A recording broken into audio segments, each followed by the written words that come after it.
That's right, and it's worth something. This is BLACKWATCH with Commanding General Yahanna, the only man to lead blacks, Latinos, and Native Americans. God made man on this earth. The white man he make man. God made man. God wants man to obey him. Bringing you real news. You don't need a black man in the White House. You need a black man in every black house. For many years, there's a lot of black people who didn't realize how deep the racism of white America was. You ain't gonna do nothing unless you decide where you gonna stand at with the Most High. This station is now the ultimate power in the universe. Righteous solutions to issues plaguing our nation. Boy, you better wake up and see the power that is within blacks, Latinos, and Native Indians. Join us every Monday from 9 to 11 p.m. BLACKWATCH. Let the show begin.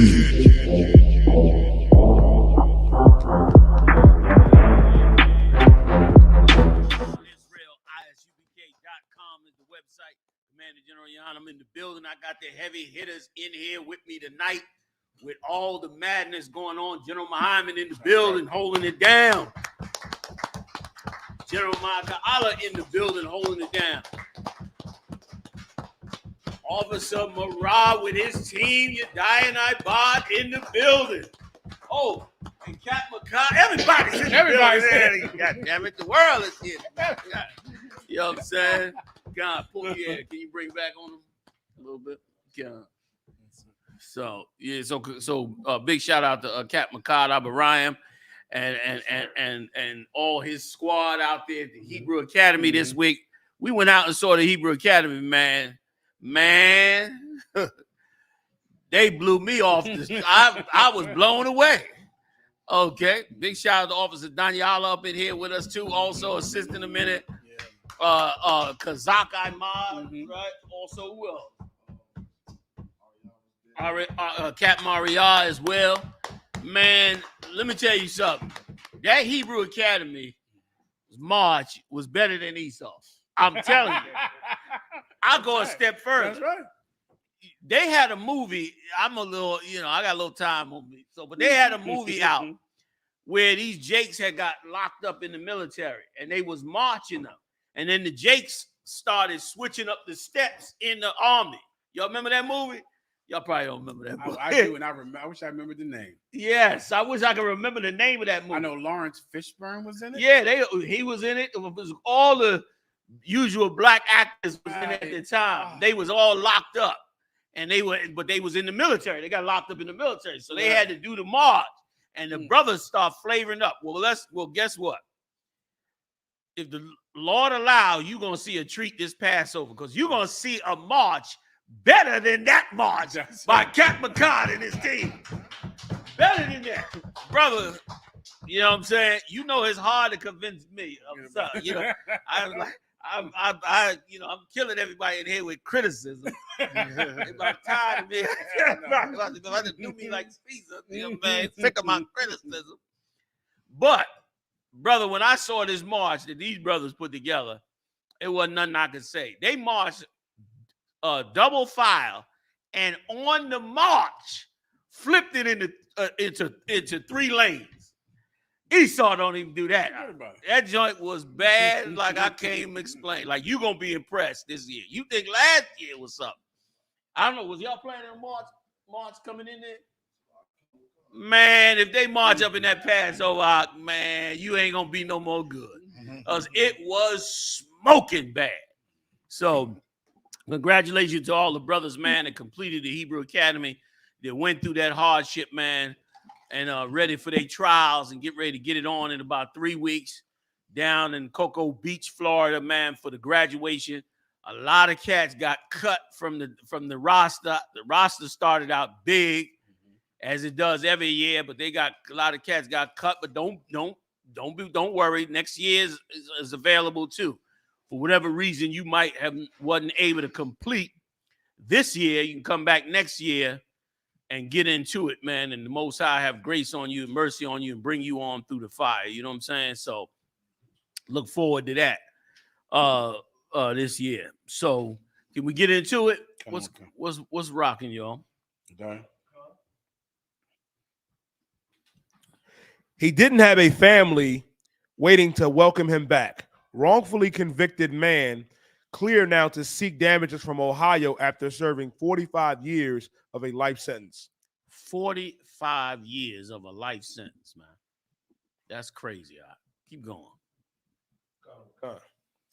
An Ohio court has declared a man wrongfully imprisoned after he spent 45 years incarcerated for the murder of his wife, Isaiah Andrews, 84, who was convicted of the crime in 1975, was found not guilty after a new trial in October. The court's March 10th ruling allows Andrews to seek damages from the state. It was the third longest wrongful imprisonment in the United States, according to the National Registry of Exonerations. And let me tell you something, Mark. What year was he convicted? Does it say it in the article? 1975. 1975. Now ask yourself, the question to ask is, what went on in this empire in 1975? I'll tell you what went on. That's when every single black radical group was rising up. That was the years of the Black Panthers and everybody, because that was right after they killed Martin Luther King, killed all the black leaders, okay, incarcerated them, and then black people had no way after that. So they started getting radical. So what did the white man do? He poured heroin totally in all the ghettos, especially the ones that was fighting against Vietnam. And so what was the tumble effect of that? Then they started the mass incarceration. During the time of Nixon, brother, they said that they created the war on drugs during the time of Nixon just so that they could break up black groups. And because of that, they were locking up massive amounts of brothers back then. And you would think after all of that, even if it was 10 years later, you think they would have went and looked back at how they went roughshod over black people after they murdered black leaders. You think they would have went back and said, well, let's look at it, man. Let's see what happened and get these brothers back out of prison. There was tons of brothers locked up on false charges back then, because this has been an evil place. And here's the ironic part. We're reading about this today. We're reading about it today. And if I could just divert, I know we're going to go into it. But right now, they're about to put a black woman on the Supreme Court of the United States. Once again, the white man is the devil, the Bible speaks of. Because the way he's dealing with us is like you treat an animal with the carrot and the stick. You speak up against the evil things that he's done, and you end up in jail for life and have to spend 45 years in prison. But if you go out and get a white man as your husband and conform to their society and rise up through their ranks, then they will give you the carrot. Then you get the carrot. That woman, and I'm going to tell you about a Harvard professor real quick. That sister should be allowed to go up into the Congress, and when they ask her, why should we make you a Supreme Court judge? She should be able to openly say to them, because you have been so unjust to black people and Latino people and Native Indian people that I want to be a Supreme Court judge so I can stop all the evil cases that you've been allowing brothers and sisters to get locked up for so many damn years. But you can't tell them that. You can't tell them that, because really, this has always been about white supremacists, white supremacy. And let me tell you something, if I could. I don't want to run too much. Y'all stop. But I'm examining this Ukraine, but mainly the media in the Ukraine. And that media in this Ukraine situation, they showing how much and how important white people are and how unimportant dark people are. And boy, we should wake up and see it, that it ain't just in this empire, part of the empire. It's worldwide. Worldwide. They've used their power to empower themselves and put everybody else down. And brother, this brother is a victim of that. This brother's a victim of the 1975 BS that they've been running down on us for so many years, man. This cat go 45 years. I'm surprised he even survived that long. And they probably only overturned it because he's in a wheelchair dying. When you go back and read the story, he's in a wheelchair dying after 45 years in prison for a crime he didn't commit. That's what she should be saying when she go up to the Supreme Court. You couldn't, you should have been able to expect it from what's his name? Clarence Thomas. Here's another black person, married a white woman, went to the Supreme Court, ain't do a single writing about the disparages of black people. Nothing like that. That old Jewish woman, what's her name? She just Gaines. I forget her name. Little Jewish woman. They act like she's so tough. Ruth Bader Ginsburg. Yeah, Ruth Bader Ginsburg. She did more writings about the disparages of justice for blacks and Latinos than a Negro sitting on the damn court. He's sitting on the Supreme Court, and he ain't do a single one about it, man. That's what she should be saying on that. This is madness, man, we living with. And you telling us we should not, like, this ain't going on with white people. We ain't supposed to have some sense of ourselves. And if you, it's damn near like, let me tell you something. That's why we get a lot of pushback. Because you can't have no sense of yourself as a people, or you get treated like garbage. Am I lying? Hell no. Or you get treated worse because it's like, that's not allowed. Like, you're not supposed to be doing that. You're not supposed to have that kind of care and love for your own. When we better find it. We better find it because Lord knows we got it for them. But she going on that Supreme Court not to bring justice to the black men who've been being destroyed, but to be a part of their system, to pat herself on the back with the accolades of success for getting on the Supreme Court. And you, being Christians and dumb as the bottom of my shoe, you gonna turn around and look at it like it's hope for us. Like it's, you know what I'm saying? Like our life gonna get better because this broad done got on the Supreme Court, and now things are gonna be better. Now it's 2 black people on the Supreme Court. You ain't got 2 black people on the Supreme Court. You got 2 white people on the Supreme Court with chocolate on them. You ain't got 2 black people on that Supreme Court. It's ridiculous, man. 45 years. Crime he didn't even commit. Listen, and if I could be wrong, but in the article, I think they said how the detectives lied on the brother about the case and had the proof and all. There you go, right there. That's him in the wheelchair. The brothers lied about him. The detectives lied about him, and that's how he got convicted. And of course, once again, this is the part with every single one of these stories. This is the part that burns me up.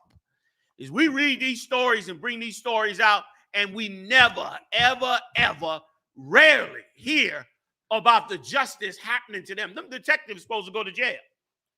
They supposed to go, I don't care what age they are, right now, in a retirement home or wherever the hell they at, they supposed to go to jail for doing this. This is common.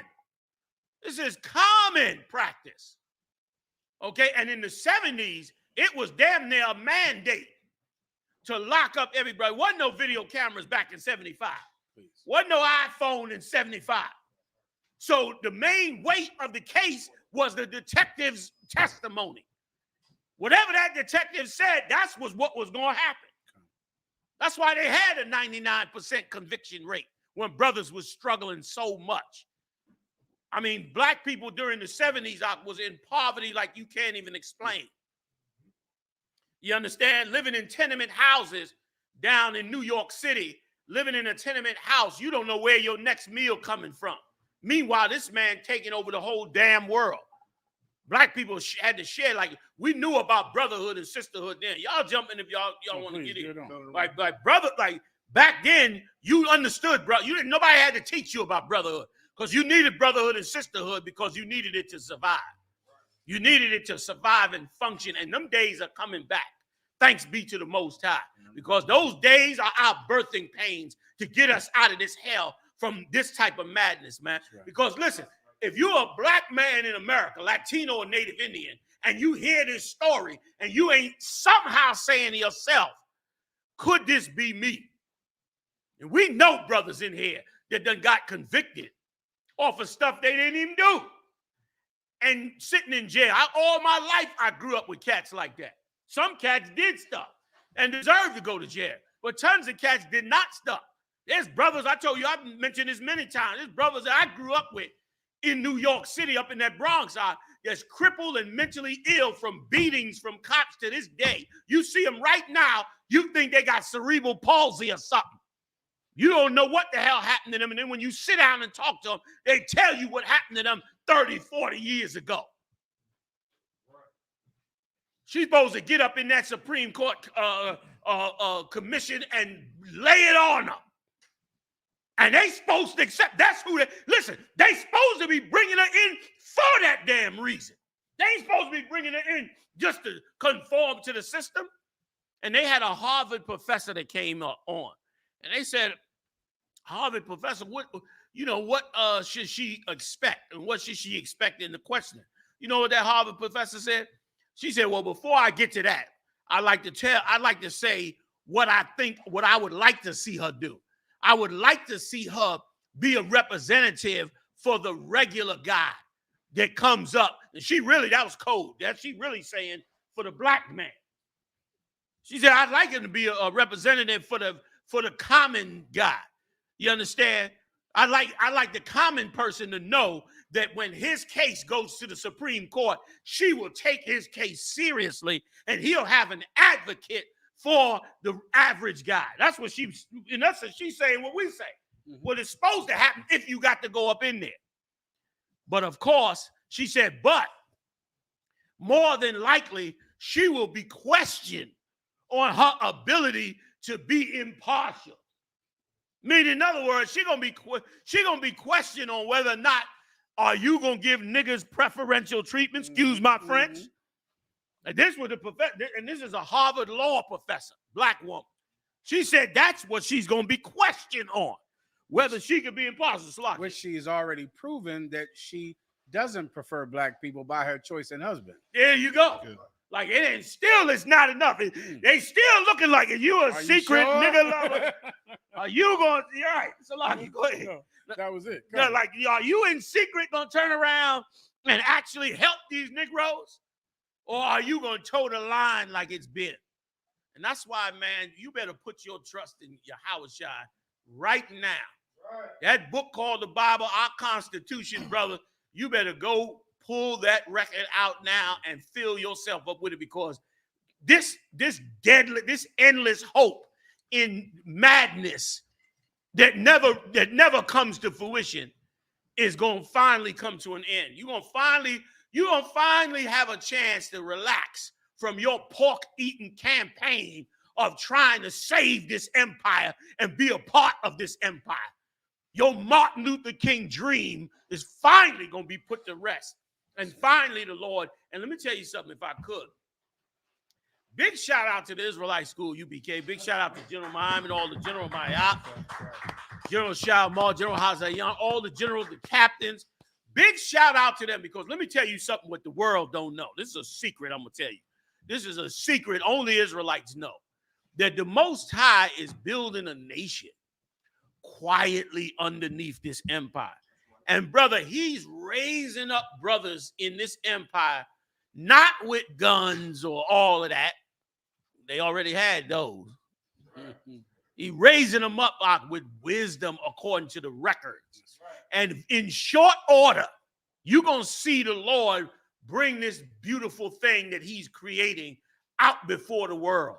And when he does, you're going to be shocked at how did God take men from prison, from the ghetto, from poverty, and from Harvard, brought them together and created something out that they created a nation that can finally help itself, even in its utter poverty. That's right. Even in its utter hell, it can finally help its damn self out. And brother, that's the day we look forward to. Like they want this sister, last point, I'm gonna get up off. They want this sister to speak up and for advocate for black people on the Supreme Court. But what the Lord is going to do is raise up a whole nation that is an advocate for blacks, Latinos, and Native Indians. And brother, they're going to pour into that body. And just like during the days of the Sadducees and Pharisees, both the black leadership, Latino, Native Indian leadership, and the white man are going to be shocked at what God have done, how he restored the morality and the righteous spirit and the will to do what is right inside his chosen people. That all the things they did to turn you into a lust-filled piece of garbage is going to end. They're going to be shocked to see you forgiving brothers and sisters. They're going to be shocked to see that sisters stop being whores. They're going to be shocked to see that brothers work together for the benefit of their nation. They're going to be shocked to see that. And they're going to want to end it. But it's too damn late. You done already put your money behind Ukraine. And the slot machine is rolling. And I got bad news for you. It ain't coming up sevens, man. It's going to be bad. So lock it up. Damn right, good man. Damn right. 45 years. If I could illuminate the point that we're in hell, I just Googled this about will you go to jail in America for financial fraud, meaning lying for financial gain. And of course, you've heard of Bernie Madoff. Right. And you've heard of Ponzi schemes. Yeah. And it says this: if you've been charged with a financially motivated fraud, you need to take action. These cases are serious, especially if you are being charged at a federal level. But of course, if you lie and a man does 45 years in jail, you aren't under any threat of criminal charges at all. But if you are Bernie Madoff and rich white men lost their trust funds, you're going to jail for probably the rest of your life. But Emmett Till's accuser, the white woman that said that Emmett Till whistled at her, she confessed while she was alive. Yes. And was not arrested. And still what? And the police that have lied on countless cases that have put innocent black men in jail are never arrested, because when you steal money, you actually are hurting something that matters. Shalom. It's good. And Slocky, sorry. And I think of all the propaganda that America puts, like this beast, this white man is ruling over us. It's so subtle.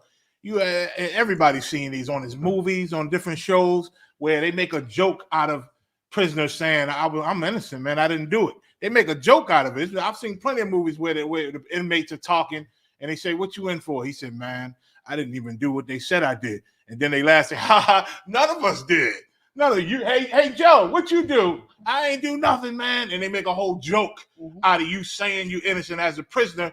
And that affects the minds of especially white America and citizens. Because now when a man really, when it's truth on, it's like, all prisoners say that. We don't believe. And they don't even investigate it until recently, until now, certain cases, starting to come out. That's actually the truth. Like even black people, I even growing up, I remember hearing grown-ups and black people say, well, he ain't in there for no reason.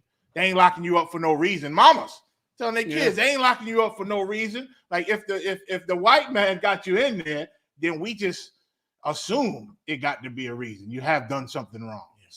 And that's the witchcraft, the Lord talk about in this Bible. And that goes to what Commander General Yohanna was talking about that Supreme Court justice prospect. I forget her name. Kenyatta Johnson. I forget her name. Say again? Kenyatta Brown. Of course, Commander General Yohanna was speaking about it because she was just proposed to be a Supreme Court justice this week by Joe Biden. And of course, she has a white husband. And you're going to find that everywhere. Most people, unless you've been asleep for the last 2 years, you've noticed the countless images of black women being married to white men. It's virtually on every show, on every commercial. It's has anyone noticed this before? Raise your hand if you noticed this. Oh my God. It's everywhere. I see it all the time. It's on everything. It's in the vice president's house. That's right. It's everywhere. Black women married to a white man. And it's something that is being pushed now, sir, like I haven't seen before. The only thing I can remember is when I remember that black men at one time were being pushed into marrying white women. And they did it. And because they did it, everyone believed that the measure of success in life was to have a foreign car and a foreign woman. Yeah. And every rich black man went to do it. Now they're doing the same thing with black women marrying white men. And of course, sir, I researched this woman and her man. And during my research, I knew I would find out how this white man was beneficial to her career. Because with all of them, when a black woman marries a white man, it's not for lust. It's not because he's some sexual power or handsome, because he is not. But it's always because somehow this white man helped her career. This is, if she's a singer, he's a producer. He owns a record label. And of course, this white man is a doctor. And he is related to former Speaker of the House. I forget his Charles Ryan. I know, just Republican. Staunch. It was a big Trump supporter. Big Trump supporter. Bowed out after a while. Paul Ryan. Paul Ryan. That's it. He is related to Paul Ryan. And now she's a Supreme Court justice. Lo and behold. Shocker. Right? And all of them do that because really these are just driven, ambitious whores. And they would have sex with this microphone if they could make Supreme Court justice. They would do anything for it. If it makes them vice president or tenures them at Harvard University or makes them professor or gets them on a board, they would have sex with a goddamn camera. They do anything for it. And soon they're going to be the measure of success. Just like Tiger Woods and Bill Cosby were to black men. Soon black women are going to say, I'm missing one thing to make it to my goal. And that's a white husband that can help my career. So I can say. Heavy. Go ahead. Oh, Jesus. This was on the internet all crazy. This is, I don't know what this is even for. Go ahead. No, but that's one. But there's another picture with them where he got her on the leash. Down his legs, all right, or wrapped on his legs or something. You know, man. And of course, with her stupid behind, she thinks the thing is cute. Yeah. I don't know what that is. That look like he's sitting on a white woman or something like that. Sitting on a black woman. This is from they're trying, I guess this is trolling. I don't know why they're doing it. But that's real. That's real right there. Yeah. That's real. That's a biblical prophecy right there. So that's hell. And that's the new Supreme Court justice. And if I could say one more thing, sir. Please. And now, okay, rich people, right? And this is hard to understand, but rich people want you, rich black people, they want you to support them because they're black. They're black, and now they're about to be the first black Harvard professor or the first black tenure professor at Princeton or the first black Supreme Court justice. They want to benefit because they're black, and they want you to give them a chance, special treatment because they're black. But when it was their turn to choose someone, they chose somebody white. Right. When it was her time to choose who would get half of her money, if you marry a white man, if you divorce him, he gets half of your money because she's the successful one. If you marry a white man, he gets half of your property, half of everything you own. There was a day when she had a choice to choose someone. She didn't choose somebody black. So why should we choose her? This is what you should do if you love Kenyatta Brown. Choose a Supreme Court justice that is the best white man to help you with your life, because that's what she did. Go find a white man that helps you with your life. Find a white man that benefits you. Right. Find a Kennedy or something. Find a Kennedy, because that's what she did. She didn't choose a black man. She didn't say, well, I'm going to support a black man, seeing that my people are struggling and I want to give them a benefit and I might need them later. Nah. She chose a white man when it was her turn to choose. Don't choose her. Don't support any black or Hispanic person that marries someone outside of blacks or Hispanics. Don't do it, because they didn't. They didn't. Salaki, sir. You so right. Give it up. That's so ironic. Like you said, they asking for your support because she's black. Right. Meaning we ain't supporting her because she's some big help to black people. I've never heard of her. Right. She ain't. Give me somebody that's a famous black lawyer. She ain't Thurgood Marshall. Right. She ain't. It's some black lawyers that has helped black people. Right. Right. She ain't even that Crump. Right. Crump is a lawyer. Yeah. Crump helps black people. Who the hell is she? Right. She helped Guantanamo Bay inmates. Well, the Arabs maybe they should support her. Right. But what has she done for black men? Nothing. Nothing at all. But so in essence, we would strictly be supporting her because she's black. Right. Well, that's not what she did. It's showing. Go find a white man that helps you. Go find a white man and support him because he helps brothers get out of jail who have been in there for 45 years. Yeah. Because he pressed some bill to put cops in prison when they lie and it causes false imprisonment. Go support a white man that does that. Then you would be just like her. Yep. Then you would be like her. You would be following her footsteps. You would be following in her footsteps. That's deep. That's deep. That's deep, but what? That's deep. You think about it like that's a whole nother way to think about it, because for sure, in our minds, the fact that she's got a chance at the Supreme Court, we automatically go support her. Like that right there, that was deep, brother. Give it up one more time for that. That was deep. And they're gonna push on every black internet site, every black Atlanta Black Star, different black news groups. They're gonna push her up with, let's be proud of her, be proud. But like the general saying, she didn't choose us when it came time. We didn't know nothing about her, her struggle for us. And what's deep about what you're saying too is, boy, if we could add that to us as a people, we would fight for the right people. Like that's why we don't have no political ability. We don't have no political ability because we voting for her because they want her.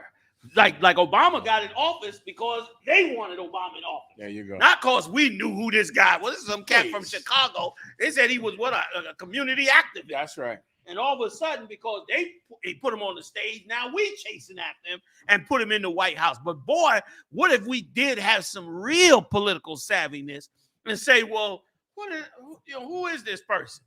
Have they really been down with us? And here's the million dollar thing. Just like a cat trying to go to the NBA, there are thousands of people who's trying to get in the NBA. So all of them is balling as best they can. Boy, what if we had politicians doing the same thing? What if they all was trying to become the new senator in Congress? So all of them is in there helping black. You find senators, brother, in the homeless shelter trying to feed them. Y'all get a picture of this.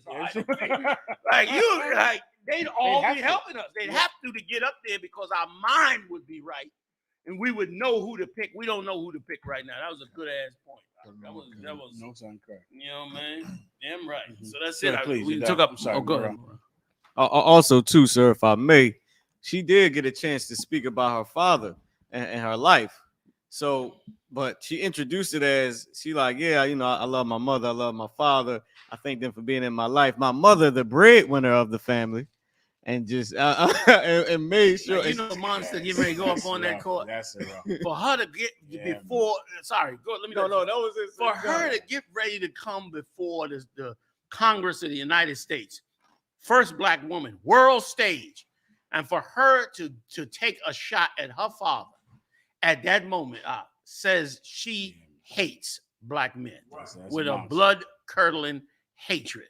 Like, what a vile sister that is for her to make that damn statement like that. And, okay, I heard a piece of her where she did something, too, that just infuriated me. She said, you may have heard about my uncle who was in trouble with the law, whom I tried to help to get freed from prison. But I also want you to know that I also have uncles that are law enforcement, that are police officers, that are this. In other words, this broad had to apologize to white America that she had an uncle that got caught up in jail. She tried to help as a lawyer. She's a lawyer. As a lawyer, she tried to help him with his case. And eventually, I think she got him out, helping him with his case. And she had to go before Esau and apologize like it was something wrong. When she's a lawyer, that's her job. But the fact that she went, and you heard that part, right, Marat? Yeah, like the fact that she had to go, and the fact that she had to apologize for helping her own uncle who was in jail, and she's a lawyer because he's black. He had to say, I also got cops also, so don't worry. I don't love these niggas that I gotta help. I don't love them. I also got cops that hate them too, and I got some hatred for them. I got a good balance. I'd help one, but I got some that hate them too. And hey, I'm like, brother, like once again, Christ sent us into the highways and byways for a damn good reason. Because the quality people of Black America are in the hood.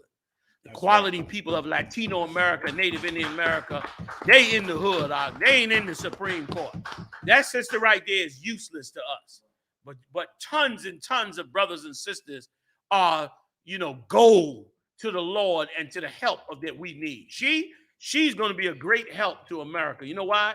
Because she's going to do exactly what Clarence Thomas did. She's going to go up in there, eat pork, get fat, and wear that black robe to hide all that fat on her. And that's all she's going to do for the next 20 years. And she'll have, cocktail parties for friends and family and have influence in political seats. But when it comes to us, that'll be a waste of our time.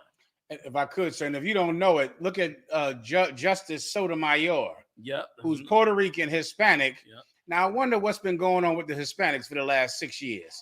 They're being trashed and killed and beat to death.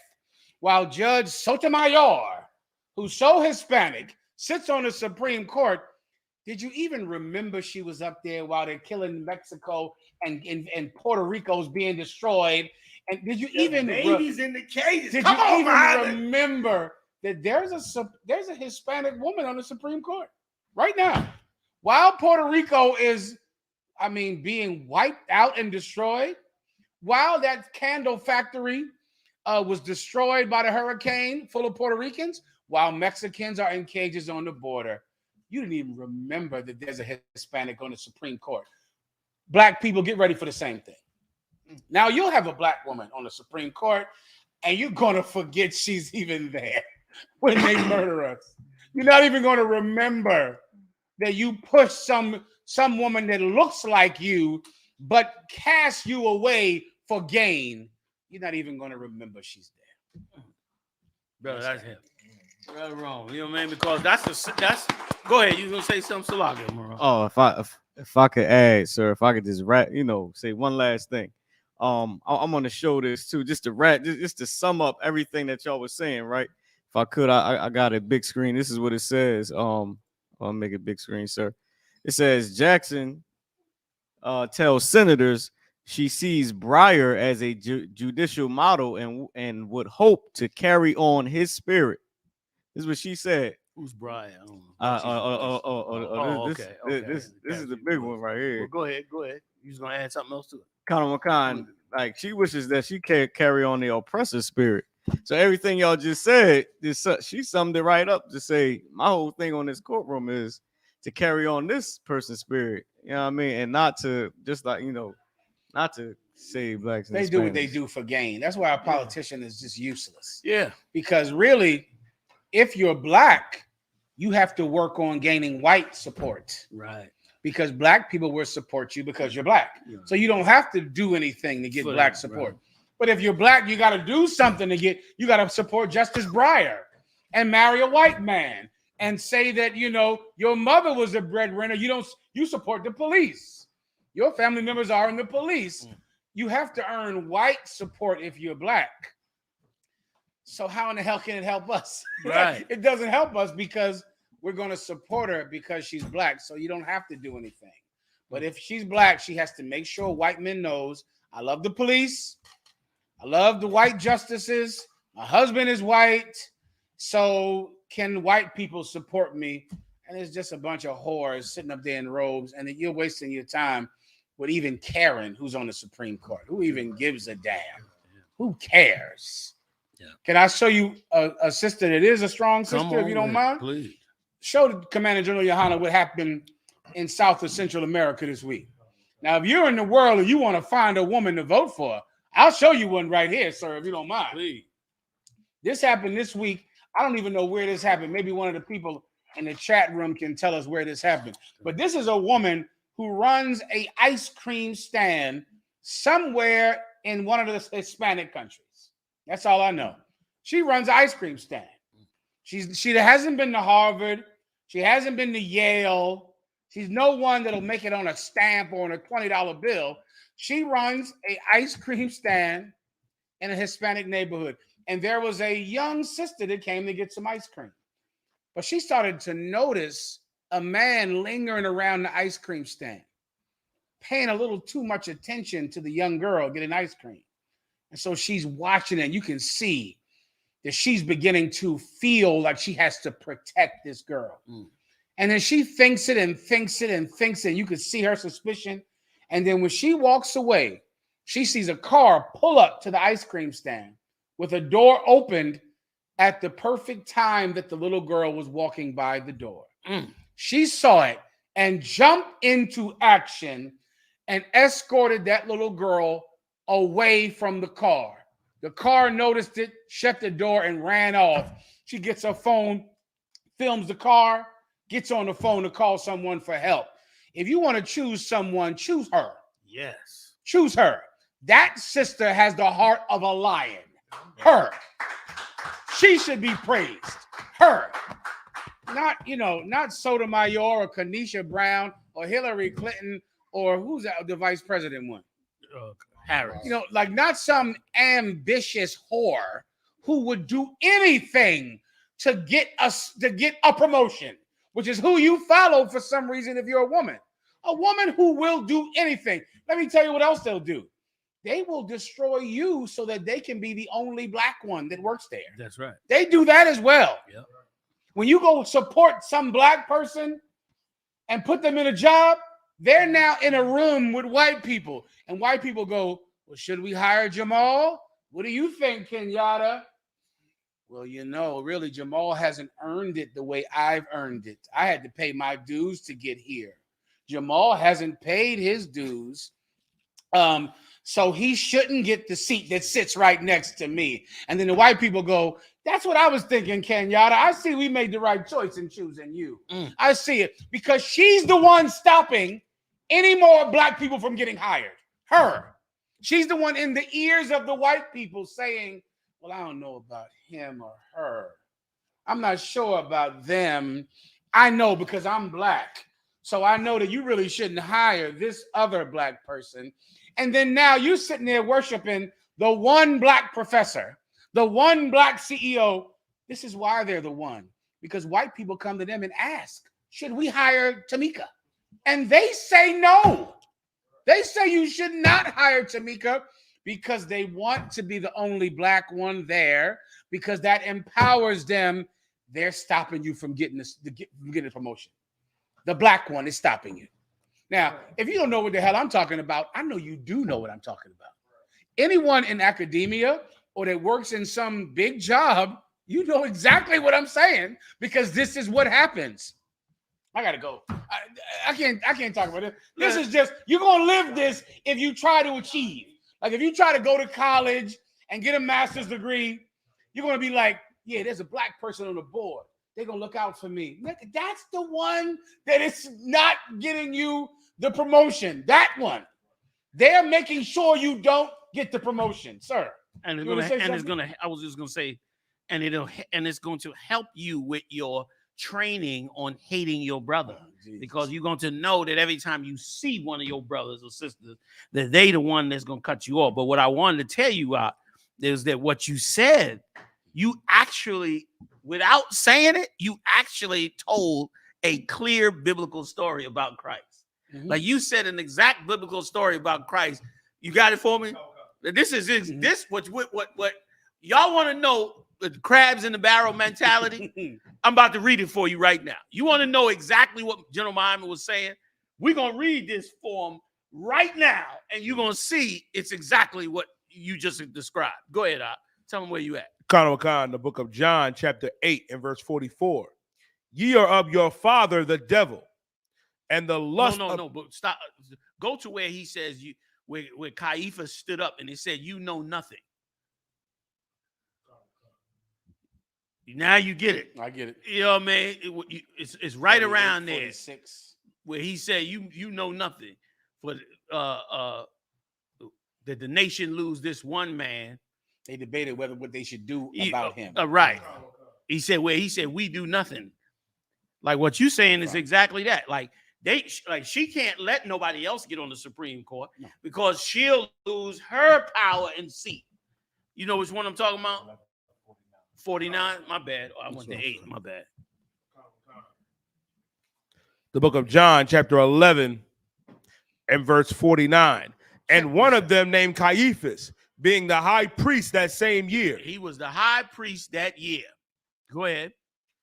Khan said unto them, ye know nothing at all, nor consider that it is expedient for us that one man should die for the people, and that the whole nation perish not. Like that's crabs in the barrel. That's don't let him up there. Instead, get rid of it. Let's know he gonna take away all our position. Is that part in there in this chapter as well? Or it's coming up to go ahead, keep on going. Khan, verse 51. And this spake he not of himself, but being high priest that year, he prophesied that Jesus should die for the nation. Now he prophesying that Christ would die for the nation, but he's saying it to say, let's kill him. Like, let's get rid of him unless he gets on top of, gets above us up in here. And brother, that is why every one of them are useless to us, because they're going to actually hold us back. They're going to stop you from any self-black promotion, because of course, if black people get too black, then white people going to look at her like, there you go. What's with all this black racism? Not black justice, black racism, which she's going to have to say, we got to get rid of the bad apple. There you go. Like she'll turn on for that same reason. Keep going. Can you read 48? Please. The book of John, chapter 11 and verse 48. If we let him thus alone. Go above it. One more if you could. Salakia. John, chapter 11 and verse 47.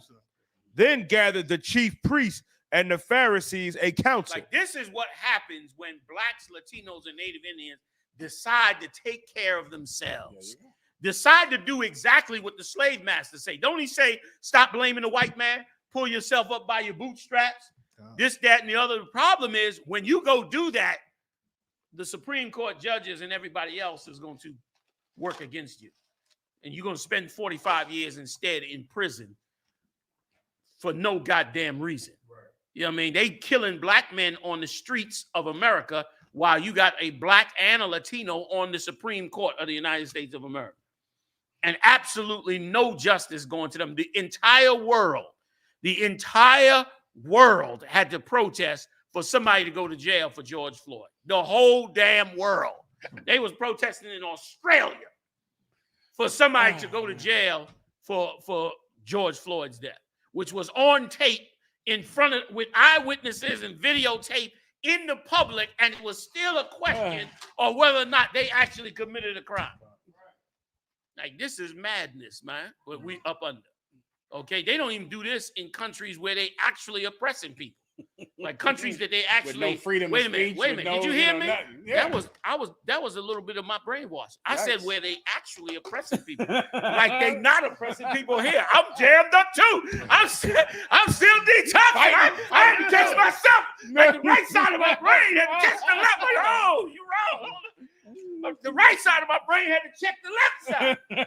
Like I actually said in countries where they are oppressing people. And that's just the difference is in other countries, they stab you and say, I'm stabbing you. In America, they stab you and say, I'm not doing nothing. Right. And that's just freedom. Yes. You know what I'm saying? Oh my God, this is bad. Come on with it, Doc.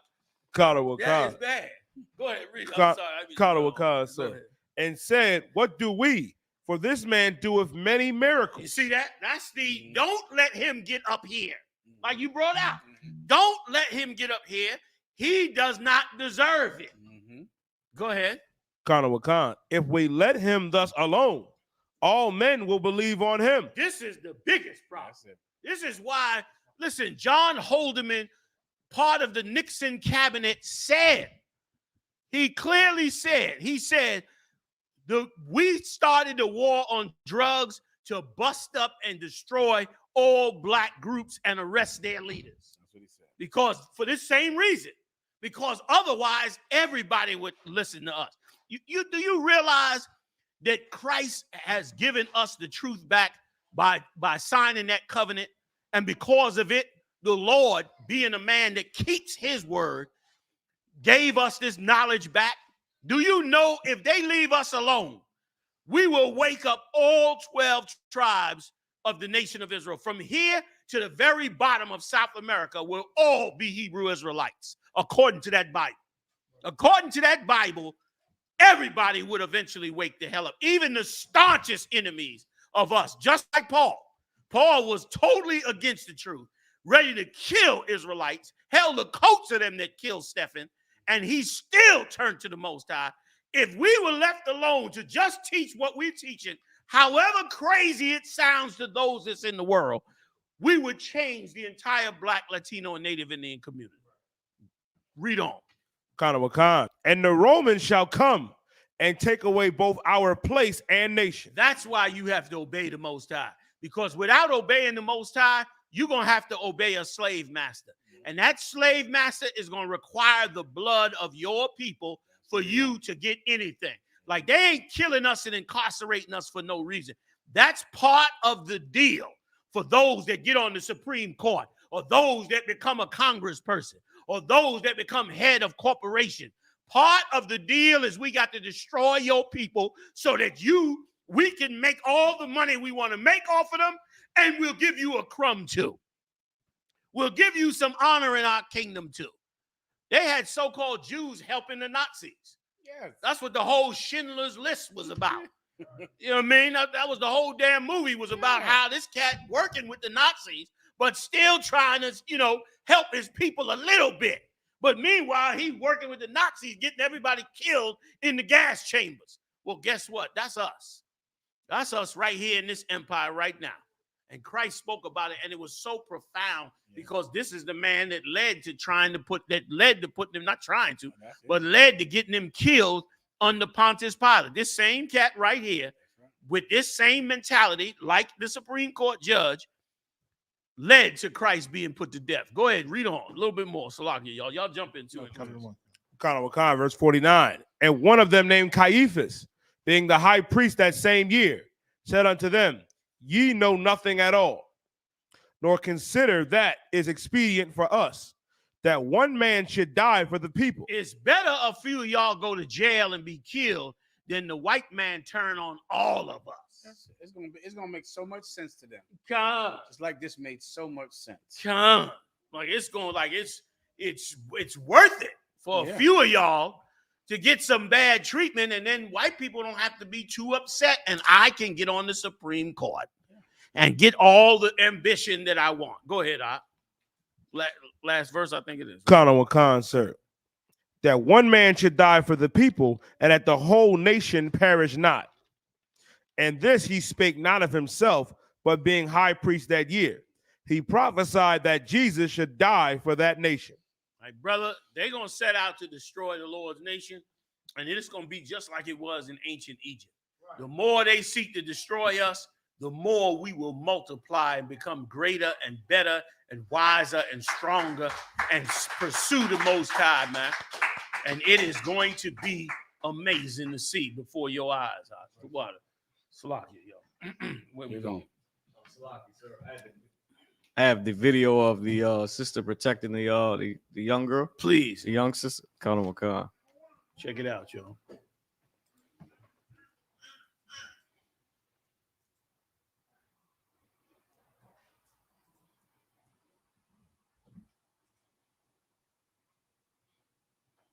I don't think the video has any sound. God, I don't think so.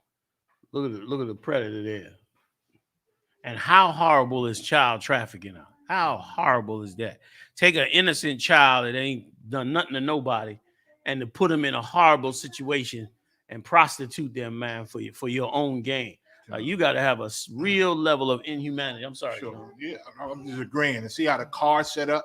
The door is open. Knowing where she came from, she gonna walk back that way. Mm-hmm. So the door is open for her to tackle her in the back, and then drive her in the car sitting waiting. He hop in, pull off. So when people see it, they gone, and got the girl. Right. And it's something that you need to notice in this video that's very important. You need to notice she ain't got the long nails. She ain't got the long eyelashes. She ain't got the weave all the way down her back. Right. She ain't got none of those things. But you know what she do got? Some goddamn courage. Look at this here. Look at that shit. Oh, he was going to snatch her. Woo! Chilling. Woo! That was the end of that little girl's life. Run it back one more time, Marah. You ain't got to go all the way back. Just to the part where she started to walk away. If you go right there, it's perfect. Look at that. And listen, and that is a sister there. Like, because she ain't thinking about long nails and eyelashes and all that, she can see the predator standing right next to her trying to get her. Now, there ain't nothing wrong with lashes and nails. I know y'all gonna get on me. General, are you saying it's against the scriptures? I'm not saying that. I'm just saying a little less vanity and a little more, thinking and thought about the important things among us. You understand? Because I'm gonna give you a story. Did I send you the story of the sister? Oh, I gotta send you the story of the sister that got stripped naked by the cops. Did I show you that one? I'm getting ready to show you this one. Like, this is why, like that right there, that's a superhero. That's it. Like, that's the type of sisters that's gonna change the world. Them type of sisters right there. Like, that little girl's life. And listen, and what was heavy was she was so good at it, she didn't go and try to warn the child. She let the child remain a child. That was heavy. She didn't even go say, listen, little girl, watch out for this. She just let the child remain a child, and she herself walked up. Listen, she could have got snatched up and taken in the car. You know what I'm saying? But she went whoop and scooped that child along. And man, these kids, go ahead, General, please. And right, the timing. I mean, right at the point of the snatch. It was dramatic, theatric. She put herself in the thing. Oh, God. Look, and it's heavy what you're saying, because, in other words, if it was a chance that this was not an abduction, she sure let it play out to the very end. If it wasn't an abduction, when it was a goddamn abduction, you know what I mean? Which made her step in and snatch that kid to the side. Look at that there. I gotta send you this story because this goes with that. Oh, hang on one second. Oh man, I might need a minute because I got a story. I could bring them up. Of course, Please. Another point that you were bringing up about how Christ was killed by a conspiracy of black leaders who wanted to keep their jobs.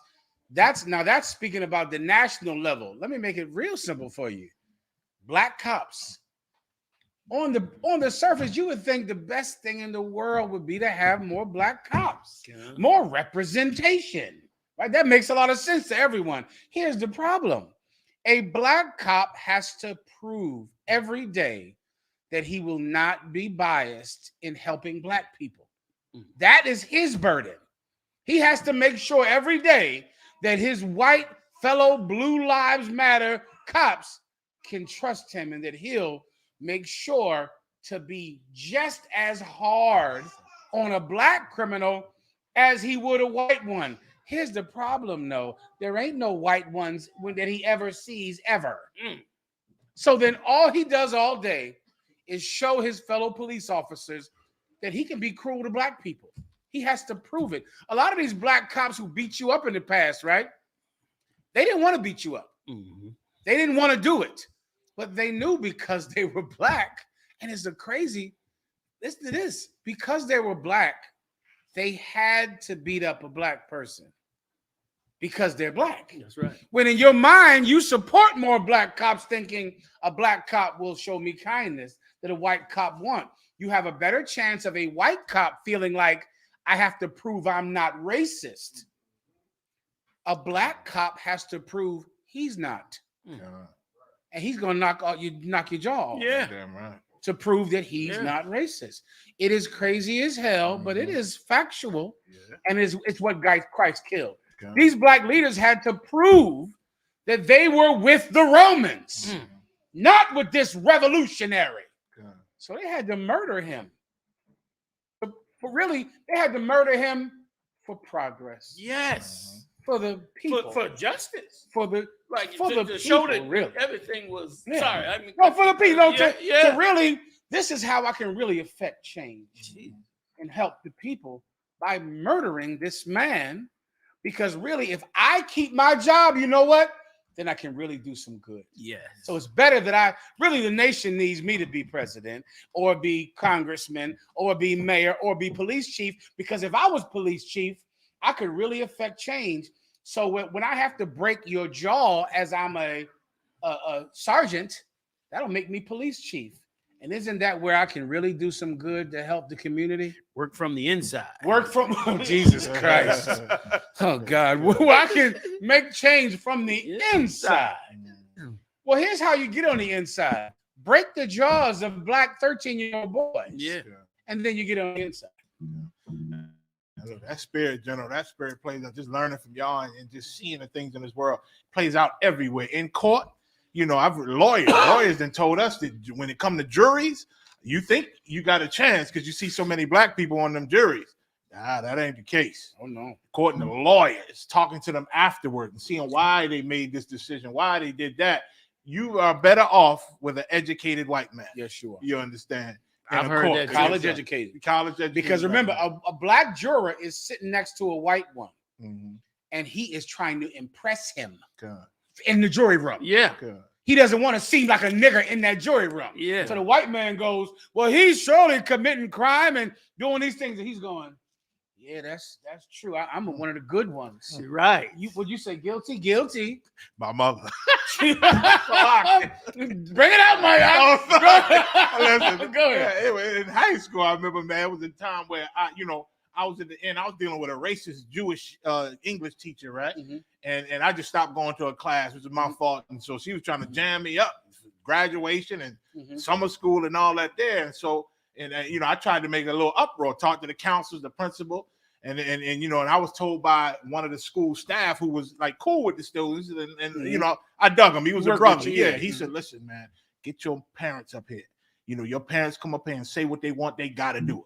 They cannot stop your parents. They can stop you, but they can't stop your parents." I talked to my mother and pleaded with her, come up to the school, talked to them, and they got on board, got in the spirit. But when we got there, it was a whole saw that white face. She saw that white face. And they convinced her, Jesus. They convinced her that making this decision is going to hurt him. It ain't good to stand up for him and let him go on and this and this. And she came out, and I'm looking, okay, Mom, what happened? They were right, though. Oh, I know. That's it. They convinced us. I'm gonna get you 25 years in jail, right? You know what I'm saying? Yeah. You turn on First 48. They bring the mama in, and they gets that confession. God, go ahead, the mama come in. I forget. I said, yo, man, did you do it, boy? I did it, mama. Oh, baby, it's gonna be all right. Meanwhile, they in the back. They sitting there like writing them. They had the computer typing the whole thing up. Typing up the and you doing this shit. Yeah,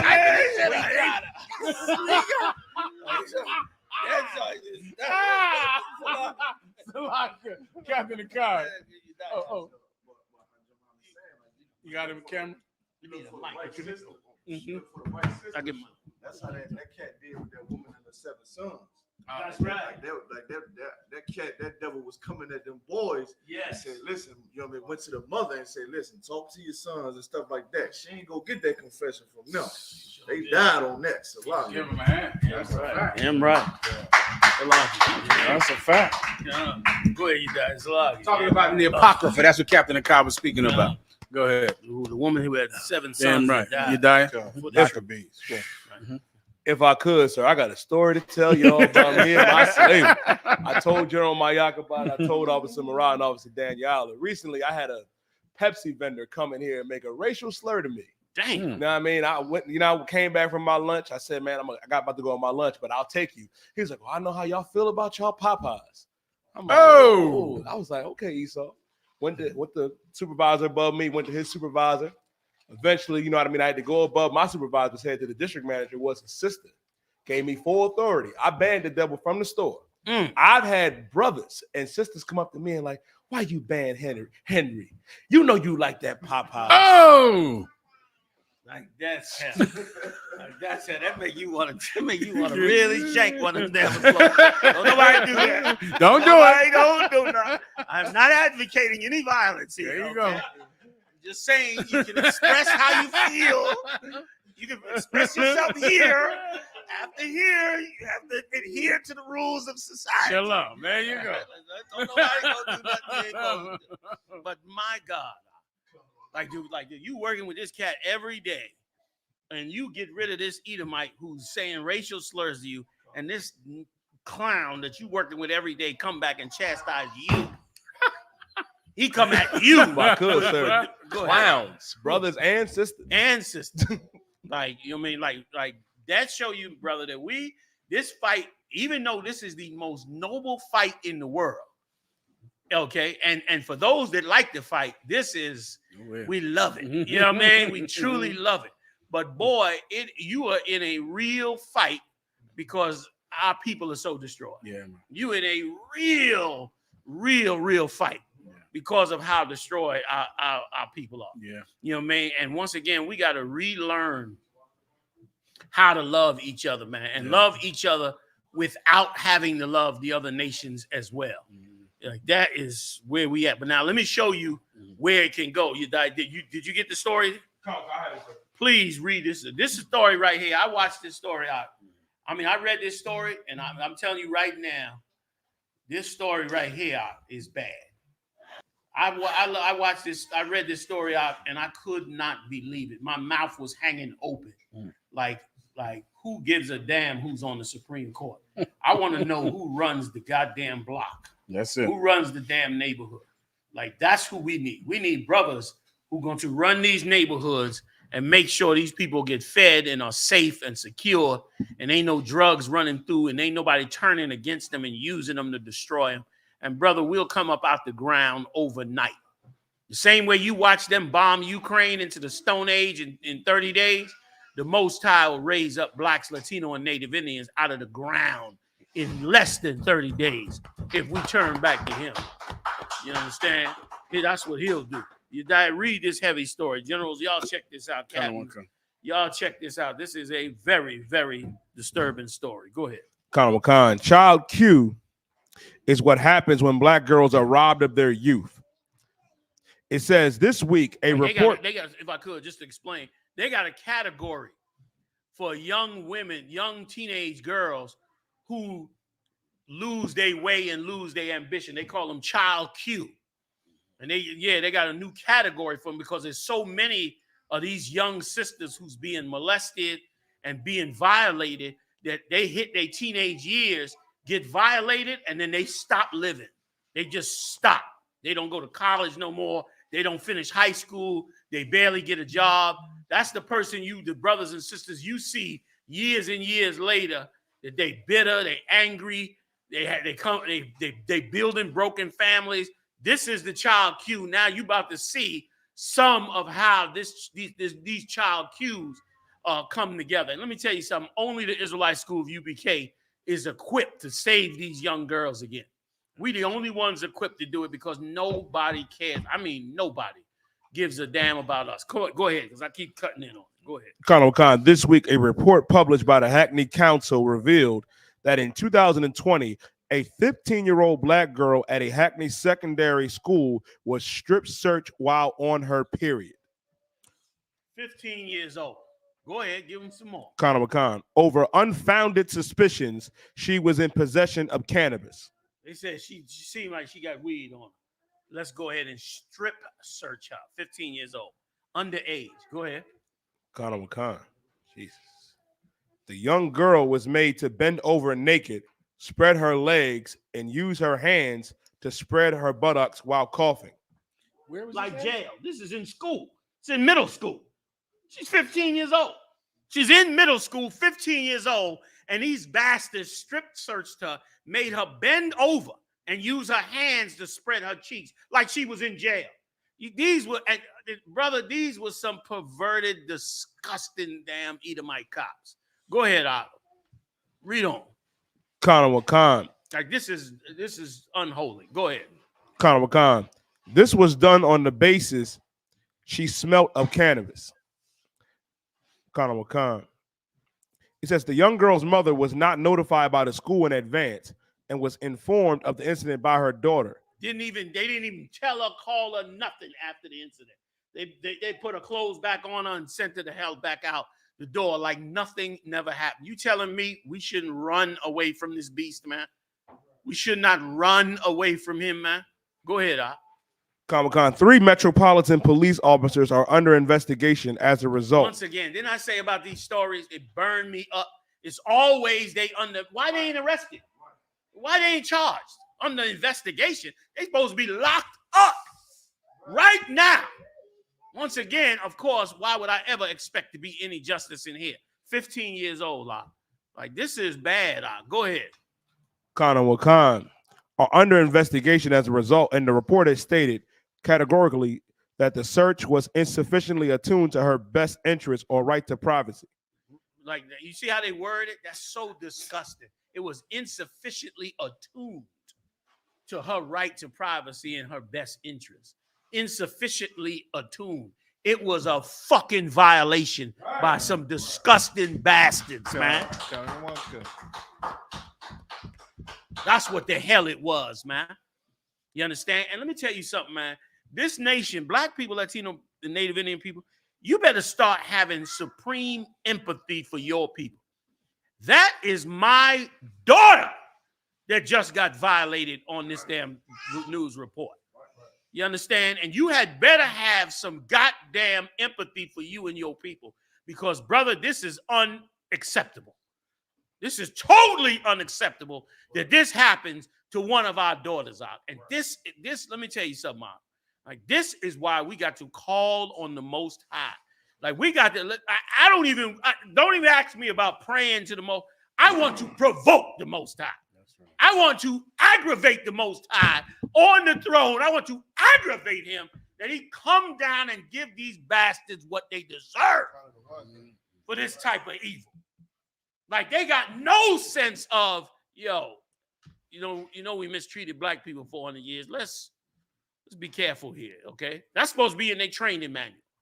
It's supposed to be part of their academy. They're supposed to be trained. You got to deal with certain. Don't they have liaison officers for different ethnic groups? The liaison officer for blacks and Latinos and Native Indians have to say, look, we have a long history of abusing these people. So you have to be extra, extra careful not to trample on their rights. But of course, not in this place, not here. And that's why what's happening over there in Ukraine. Listen, I know I sound a little like a goddamn Putin supporter. I do not support goddamn Putin. Right. The hell with that Edomite up there. I don't even know who the hell he is. Some old Russian. I don't know what the hell he is. But the reason that I sound that way is because I'm thirsty for the justice of the Most High to the point of madness, damn near, when I read up this right here. Read on out, please. This right here. This is too much. Go ahead, Khan. Details of this case are disturbing and horrific. While global conversations were sparked the same year following the brutal murder of George Floyd by a police officer. Like, can I please for a second? Like, they know what's going on. Like, they understand this George Floyd is supposed to make us like chill. That's what she's saying. She's saying, what happened with George Floyd is supposed to make us kind of like, let's be cool. But of course, they never learn. They will never get this. And once again, you knew coming in the truth, or you learned it, or you from some other group or religion, and you don't like the Bible because you don't understand why God had to kill them Egyptians like he did. Now you understand why. Yeah. Like I totally like drowning that Egyptian army must have been, them Israelites must have been on the other side of the Red Sea saying, well, thank the Lord. It's long overdue that these bastards get what the hell they deserve. Because, brother, when they go and kill, oh, trust me, it's coming. You white boys is going to war. You better get ready. Supersonic missiles and chemical warfare and all this old talk. You going to die across the waters of this empire and around the world because you in the you talking about the coming third world war. You in the third world war. And here's the part that y'all ain't really picking up on out there yet, is that this war this time will not be overseas. You won't be sitting in Denny's having a pancake in your uniform and then getting on the plane and flying to the other side of the world to get into the action. The action is coming to you. Yeah. That's where the action will be at, here and there. It won't be no going home, because home will be messed up like over there. And brother, it would be right for this madness and injustice that they bring forth. They could do whatever they want. Like, do you see what they doing to Russia in this? I'm diverting for a second, but I'm coming right back. Do you see what they doing to Russia in the media with weapons, with refugees, with food? Like 10 million Ukrainians in 30 days moved outside of a country in 30 days, 10 million. And brother, they fed and clothed and housed every last one of them. Okay? They are supplying those Ukrainians with millions and millions of dollars of weapons to fight the Russian Empire. They're shutting down the economics of the entire Russian Empire around the world. They are confiscating billionaires' yachts from around the world. You know the power that America has, man. You know the power and ability that they have. They don't have to treat us like this.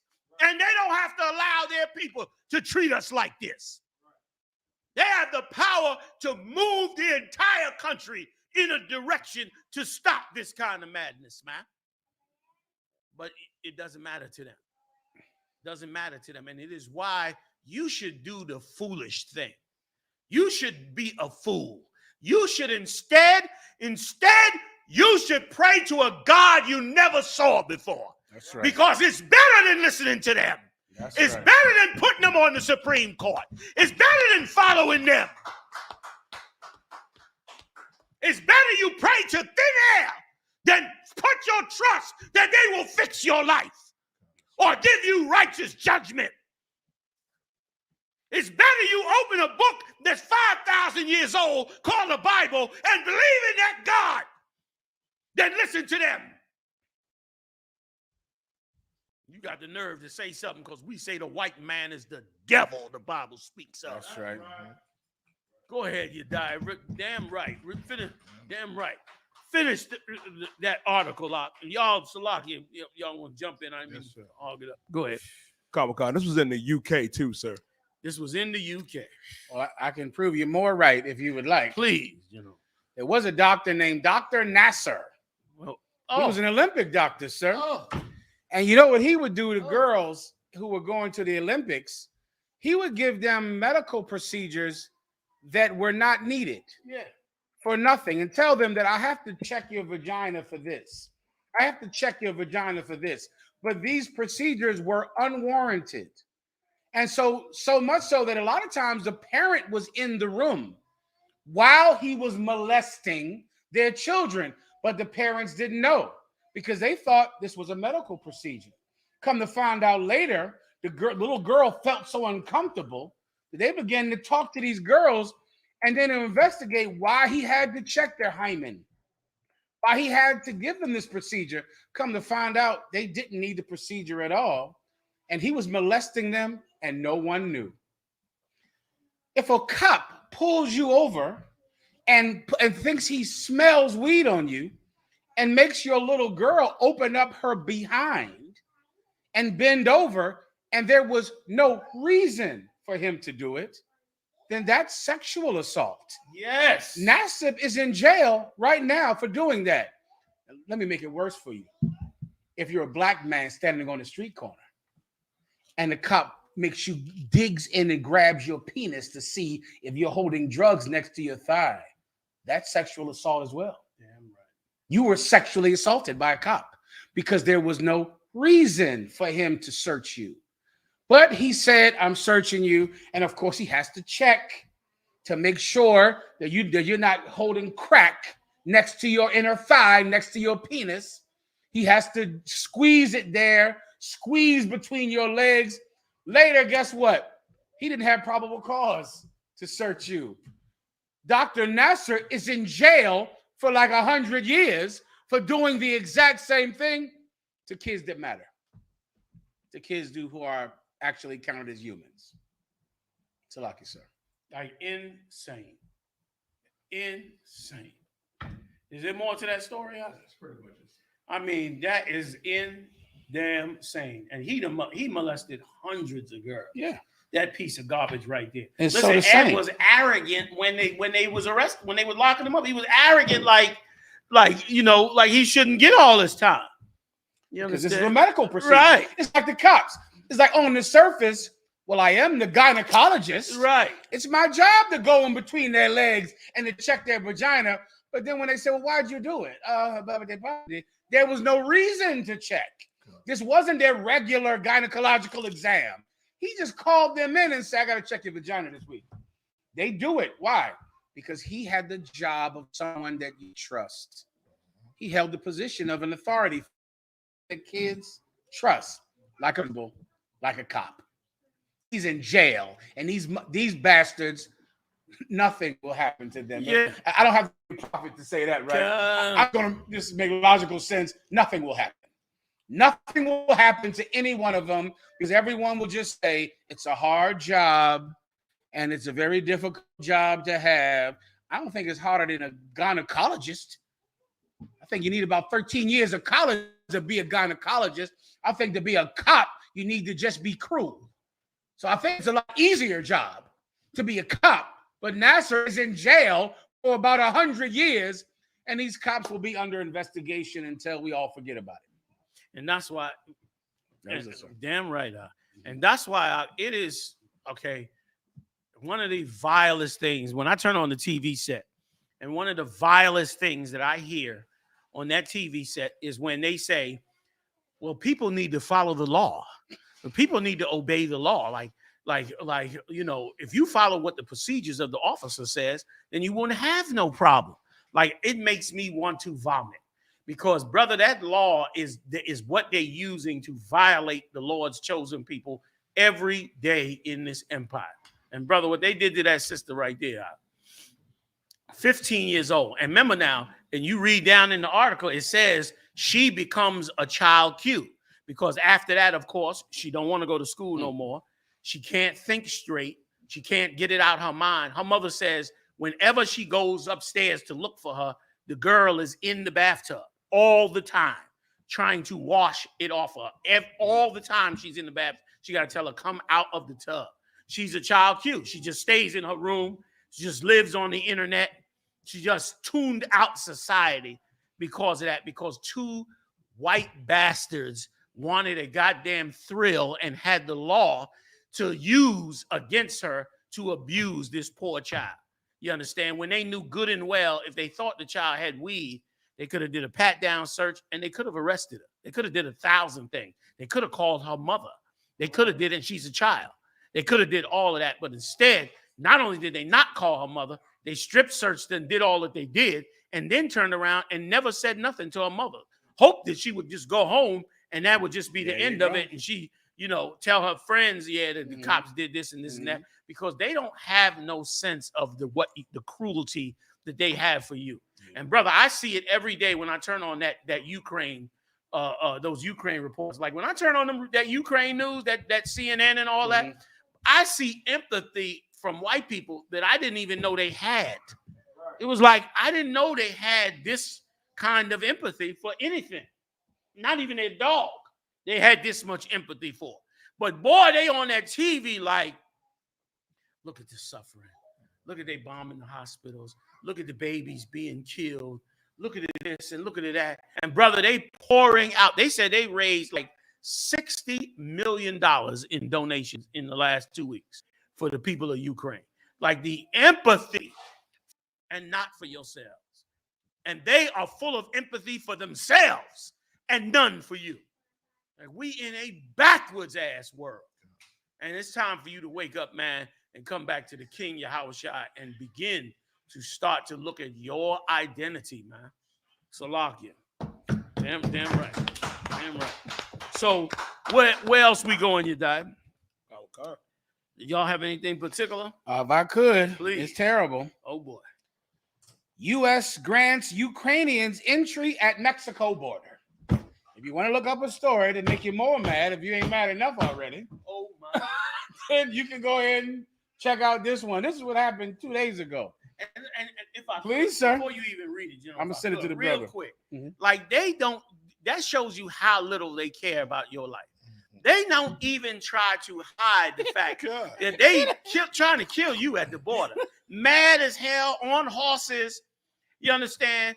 Children dying in the desert, coming across, putting your babies in cages. But the Ukrainians come and they open arms. They don't even care if you see the hypocrisy. You see the hypocrisy, they could care less that you see the hypocrisy. They letting you know who they're for, and you are a fool for thinking that you're supposed to be the same with them. Salaki. If I could, what you just said is what happened when I saw it. I'm watching with my rib where they say, well, they're going to change the law that stops people from coming on the Mexico border to allow all these people in, and they're getting sanctuary in San Diego. I said, y'all see? I remember thinking like, they just gonna put this on TV? Yes. It was like, they're gonna just put this on TV, that they're gonna open the gates of the southern border and let them all in and pass and get rid of the law that says you can't, and they're in San Diego now. I remember thinking the hypocrisy is like it makes your mind go off. Good. Like it does something I couldn't believe that it would. I thought they wouldn't. You would think they wouldn't just put it on TV. Yeah. If they were going to do it, they'd keep it quiet. Right. I just looked it up on YouTube, and they're just gonna let them in, and that's that in Shalom. They'll move mountains for that. You know, change laws. It was like it was stunning. Still, I don't know how I'm still stunned, but I'm still stunned. Like, it's amazing what you're saying. And once you was gonna say something. If I can, last week the president of Ukraine made a statement in one of his hideouts. He said, "What he said? He said we must prevent every single aggressor who seeks to subjugate other nations." And he was on a big screen before the Senate. They clapped for him. And I said, what? You know, ain't this what we crying and dying for 40 years? But it's, they don't even see us. No. We the hidden ones, man. It's ridiculous. Like we don't exist. Yeah. So, go ahead, you guys. It's a lot here. I even It's trying to get good, it for a minute. They can do that. But we can't go through the Del Rio, Texas to go feed our brothers and sisters. Oh, my God. We get turned away. Your kid's going to end up in a cage. That's for damn sure. Right. Right. I mean, you're going to be shot by some border patrol agent or some old, white supremacist patrolling the damn thing. He's going to dump the water that you have to survive on out in the sand and shoot you dead right there. And the Ukrainians are here, and they just removed the laws that say you can't be here because those laws are for Mexicans and South and Central Americans, not for good white Europeans. Okay. It's right here. They got the story if you want. God. If I may, so what y'all saying is so heavy. If I could add, so like that just goes to show you that our God, like the God you was boasting up in the Bible, like he real. It's like you listening to it, like we see the hypocrisy. It's like when the Lord comes to destroy our oppressor, it's like he gonna be in court. And in this case, he said, "Well, God, I didn't know." He said, "Well, didn't you?" It's like he's running down everything back on his head. It's like you killed us for being in Mexico, but you went to Mexico. And then it's like the prosecutor's like, "But you did this, and did this, and did this." He just added and said, "That's why you know our president gonna be destroyed." And our God is real. So like, if I could say one last thing, if you didn't mind, sir. And so, as far as the Ukrainians that are seeking refuge in America, the Ukrainians aren't sending us their best people. They're sending us rapists and child molesters. They're sending us the worst people in the Ukraine. That's who's coming over here. The bad, what's the word in Russian for a criminal?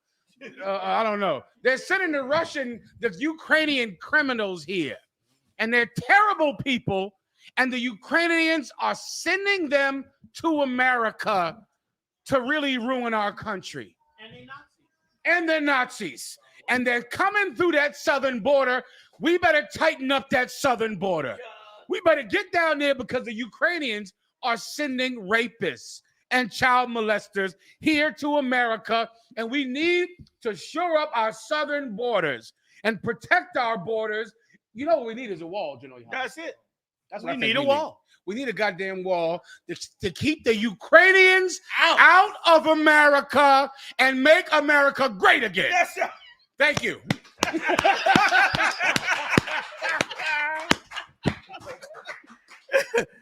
Man, go ahead.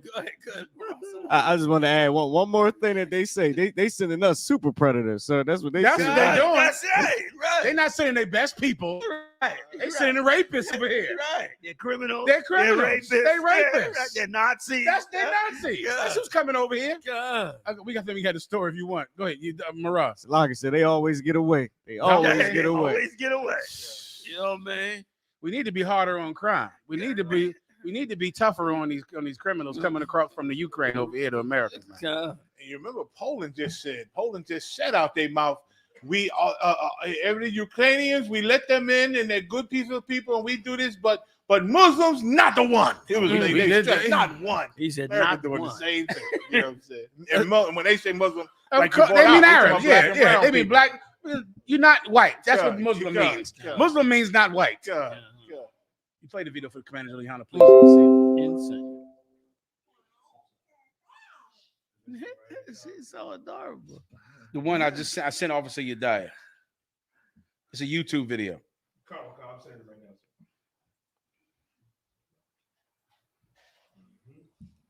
now. Crazy. 1040, Salaki.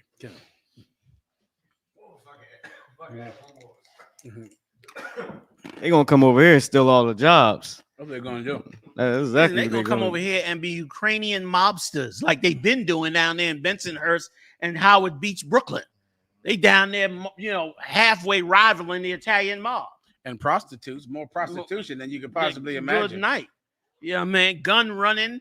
That old Odessa. They had a whole area in Brooklyn called Little Odessa. That's it. With every Ukrainian gangster and criminal and drug dealer and gun runner you ever saw. Brooklyn. They made a whole movie about it. Nicolas Cage made a movie about it. Brooklyn and Staten. Called Little Odessa. I was at Brooklyn and Staten Island are about to be infested. Yes. With Ukrainians. That's right. They might just storm the Capitol. Oh, you're right. They might join that crew. Join them. Yeah. You have it yet? Go ahead, please.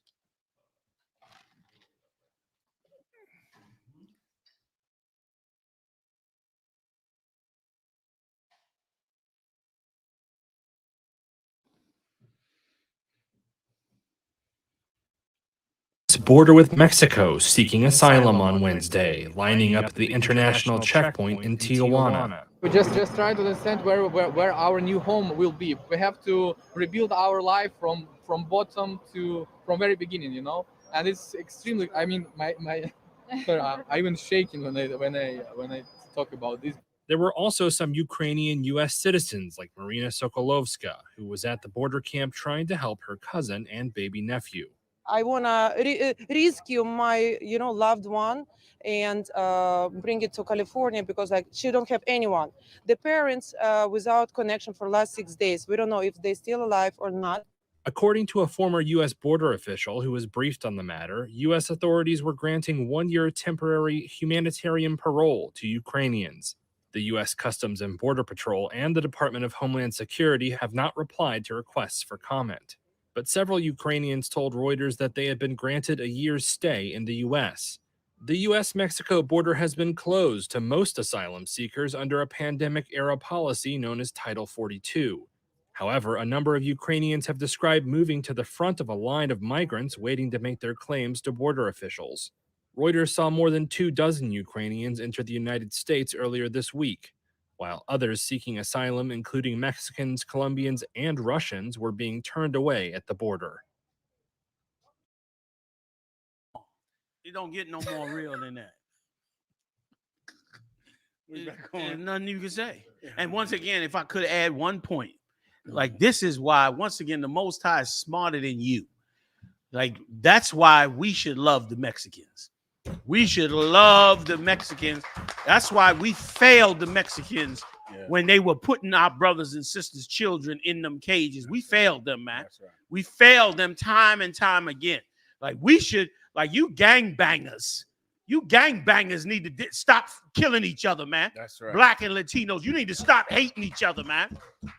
Fighting over colors and different nonsense instead of coming together, man, and breaking up your territories like you should. And empowering them territories. Instead, you sitting around fighting over scraps while the Ukrainians walk across the border and take their position in this empire, man. And they'll be your landlord 3 years from now. Oh, yeah. 3 years from now, your rent will be $1,500, $1,600, $1,800, and they'll be the damn landlord. Because they'll get loans from mobsters and gangsters, and before you know it, they'll have these prospering businesses and looked at with dignity and self-respect while you scrap and fight and kill and murder and wipe out every good soldier on both sides of the Black and Latino community, man. The hell you don't wake up and see what the hell is happening to us. Or you'll stay in that situation until none of us are left. Why don't you wake up, man, and all of us come together and bring this body together, man? You got to be smarter than that, man. You got to be smarter than that. Salam. Go ahead. Where we at? Khan. Russia demands Mariupol lay down arms, but Ukraine says no. Russia demanded that the Ukrainians in the besieged city of Mariupol lay down their arms Monday in exchange for safe passage out of town, but Ukraine rejected the offer. Brother, well, they better get ready because this is the third world's war. We fully in it now. Everybody flipping sides and all of that. And Putin ain't ready to give up, that territory, then that's on them. Because he bombing the place into the Stone Age. Don't believe the hype. They showing you that they killing soldiers and all that. Them Russians got the same weapons America has. And they committing horror down there in Ukraine. They're giving them Ukrainian Nazis every bit of what they asking for. That's it. You know what I mean? And if that Lewinsky had any good sense, he'd throw in the towel and give that place back up to the slave master, his slave master, which is Putin. That's what he would do. But if not, hey, that's on him. You know what I mean? They both white people killing white people. Scripture say a house divided against itself cannot stand. So we ain't got no stake in the game on each side. Y'all want to get in? No, I think that we can move on, sir. Come on. Right. Go ahead, up next. Yeah. It says Ukraine war is backdrop and U.S. push for hypersonic weapons. Once again, another excuse, since they found out Russia got hypersonic weapons. Now they can turn around now and they can have hypersonic weapons. So now they're going to create these same weapons. Once again, they're just going to arm up more and more and more and more for the final conflict that's going to take place in this earth, which is going to be an amazing, amazing feat. Oh, and Muhammad, you was telling me about the Star Wars defense thing. Jesus How could we Christ. forget? They spent billions on that during the time of Reagan, man. Muhammad pulled up the story. It's crazy. Wait till you hear this. I'll try to. If you want the video, just break it down. No, go ahead and pull it up if you want. Like or you could either one, whatever you decide. But what I was going to just say is this, man. And with Black people, Latino people, Native Indian people, you got to realize you are not living in the real world. Like whoever made that movie, The Matrix, I heard that was a Black woman. Is that true? Brother, that sister that wrote that movie and created that movie, The Matrix, like that sister had it right. Like you are not living in the real world, Black people, Latino people, Native.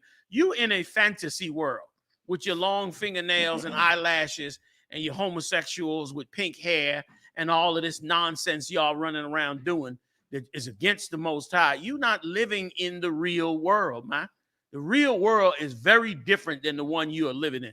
And it's time for you to come out the matrix, as they say, and come into the real world and get ready to be a part of the real world and get ready to face the hardships of real life so that you can do something to save the lives of your people. And once again, that's why you can't be a selfish pig, because selfishness will make you never care for anybody but yourself.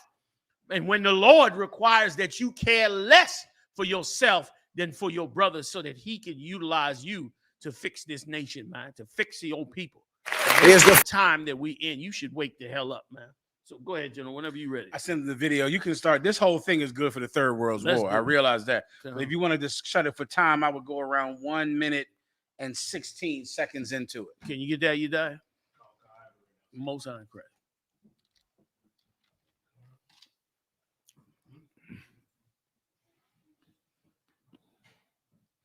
Damn. Okay, this is what's his name? You might need the beginning of it. You want? Can we give 2 minutes to it, 3 minutes to it, or no, sir?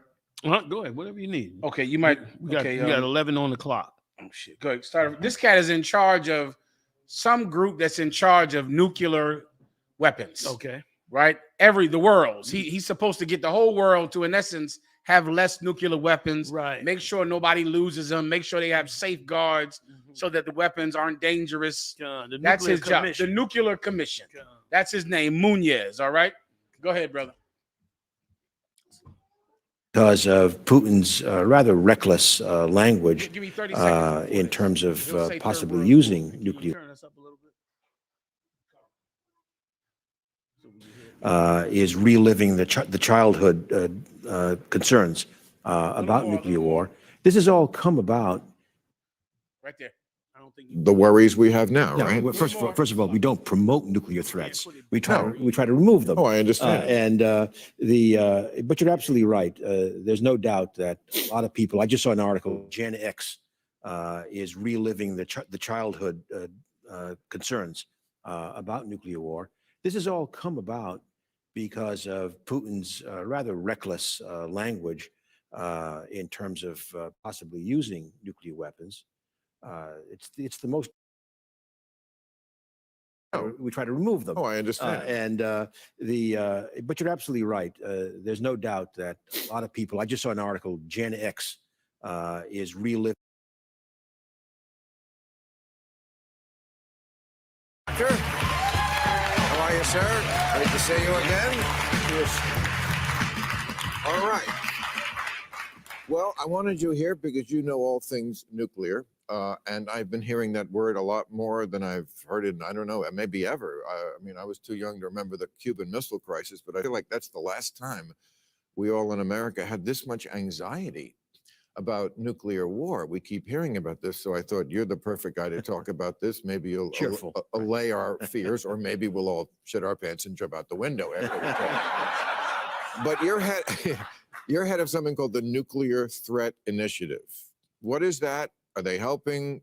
This is about the worries we have now, No, right? well, first of all, we don't promote nuclear threats. We try to remove them. Oh, I understand. But you're absolutely right.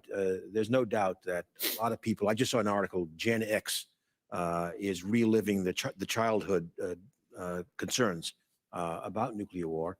This has all come about because of. Okay, let me tell you something, Mark. This is the difference between us and them. Like black people, Latino people, they not even worrying about nuclear war because you've been in the ghetto.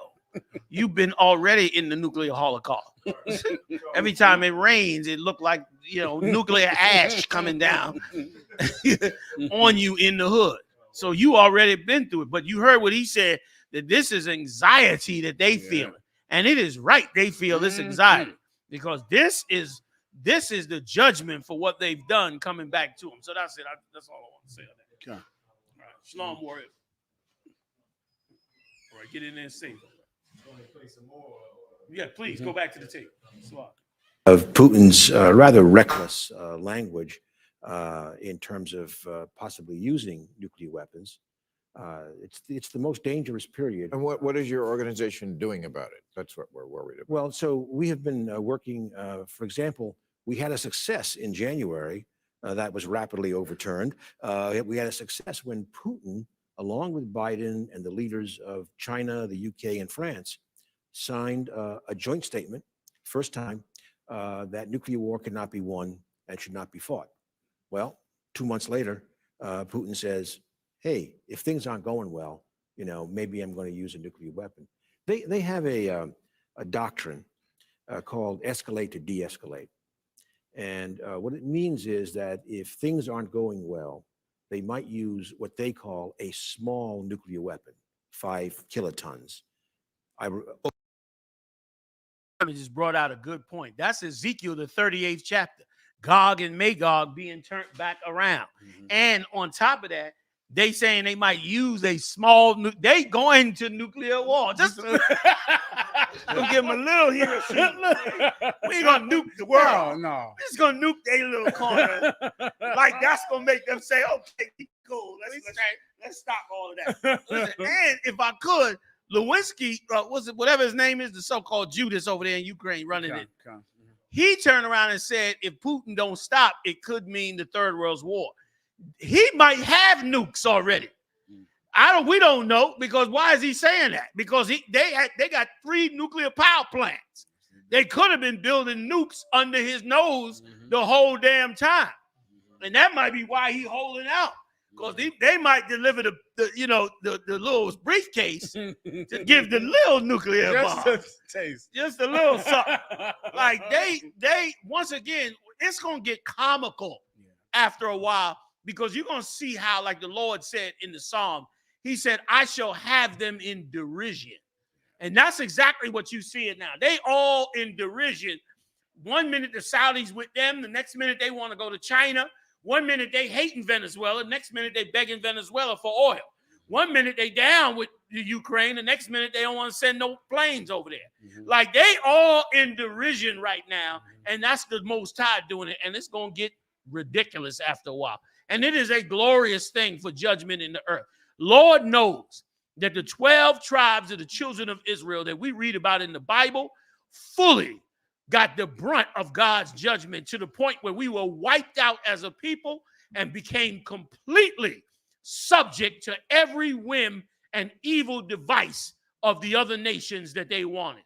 And guess what? It's also right, according to the Bible, according to God's word, that right judgment come down on all the empires of this world, and they be put to exactly what the Lord said when he said that he would give them the cup and that they shall drink it, and that cup is filled with abominations, man.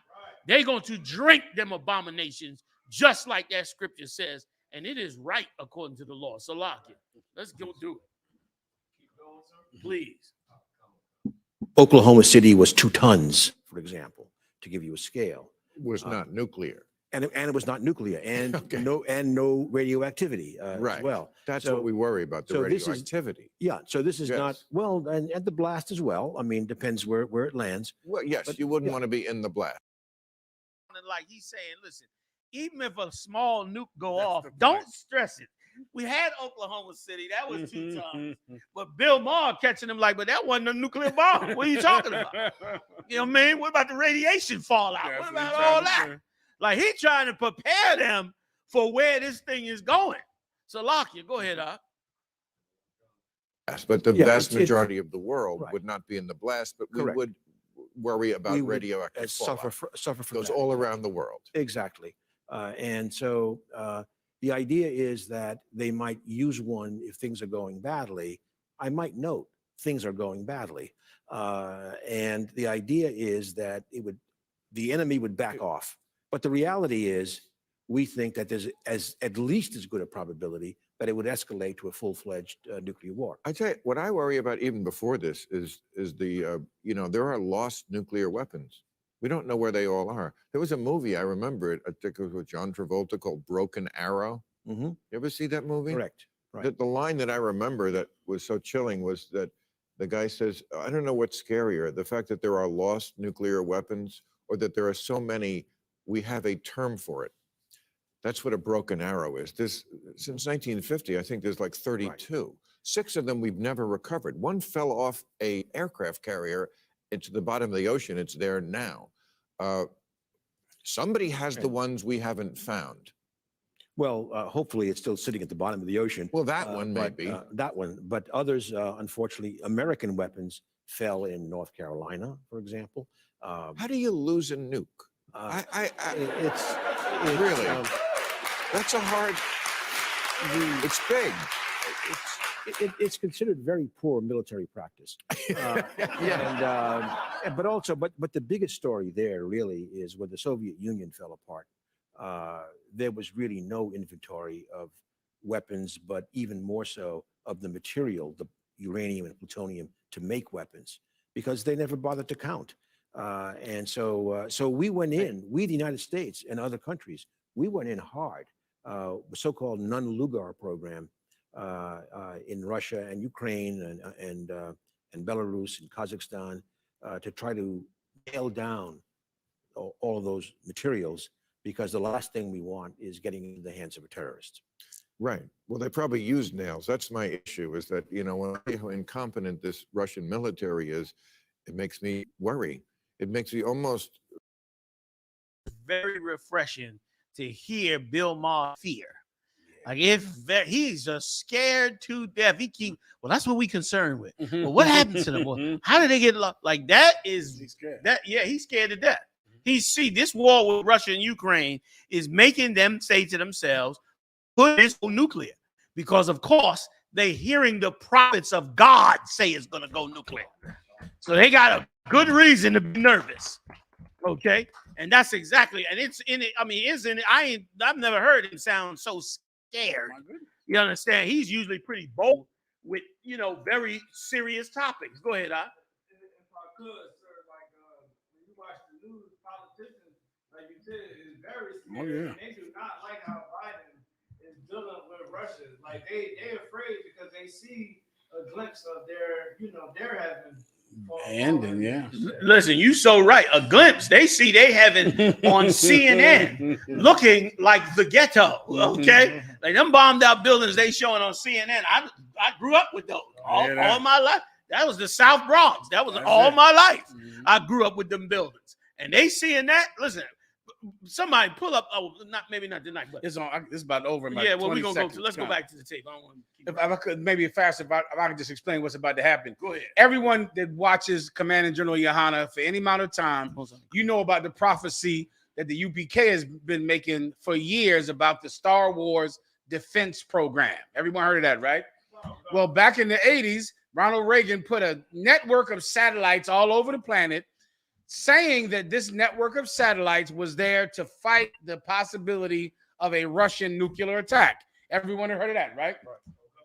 The UPK said that was not the reason that they put those satellites in the sky. The UPK said that those missiles and those lasers being shot out of satellites in the sky were our oppressors' attempt to fight Christ. That's right. Everyone has heard us say that before, right? But the whole world says that these lasers on these satellites were to stop a Russian nuclear attack. We'll see what he says now. Go ahead, Marat. You still got it at the same place? Yes, sir. Come on, let's play it. nostalgic for the days when we thought we could shoot down. Remember Star Wars? I mean, it was, what was the official SDI?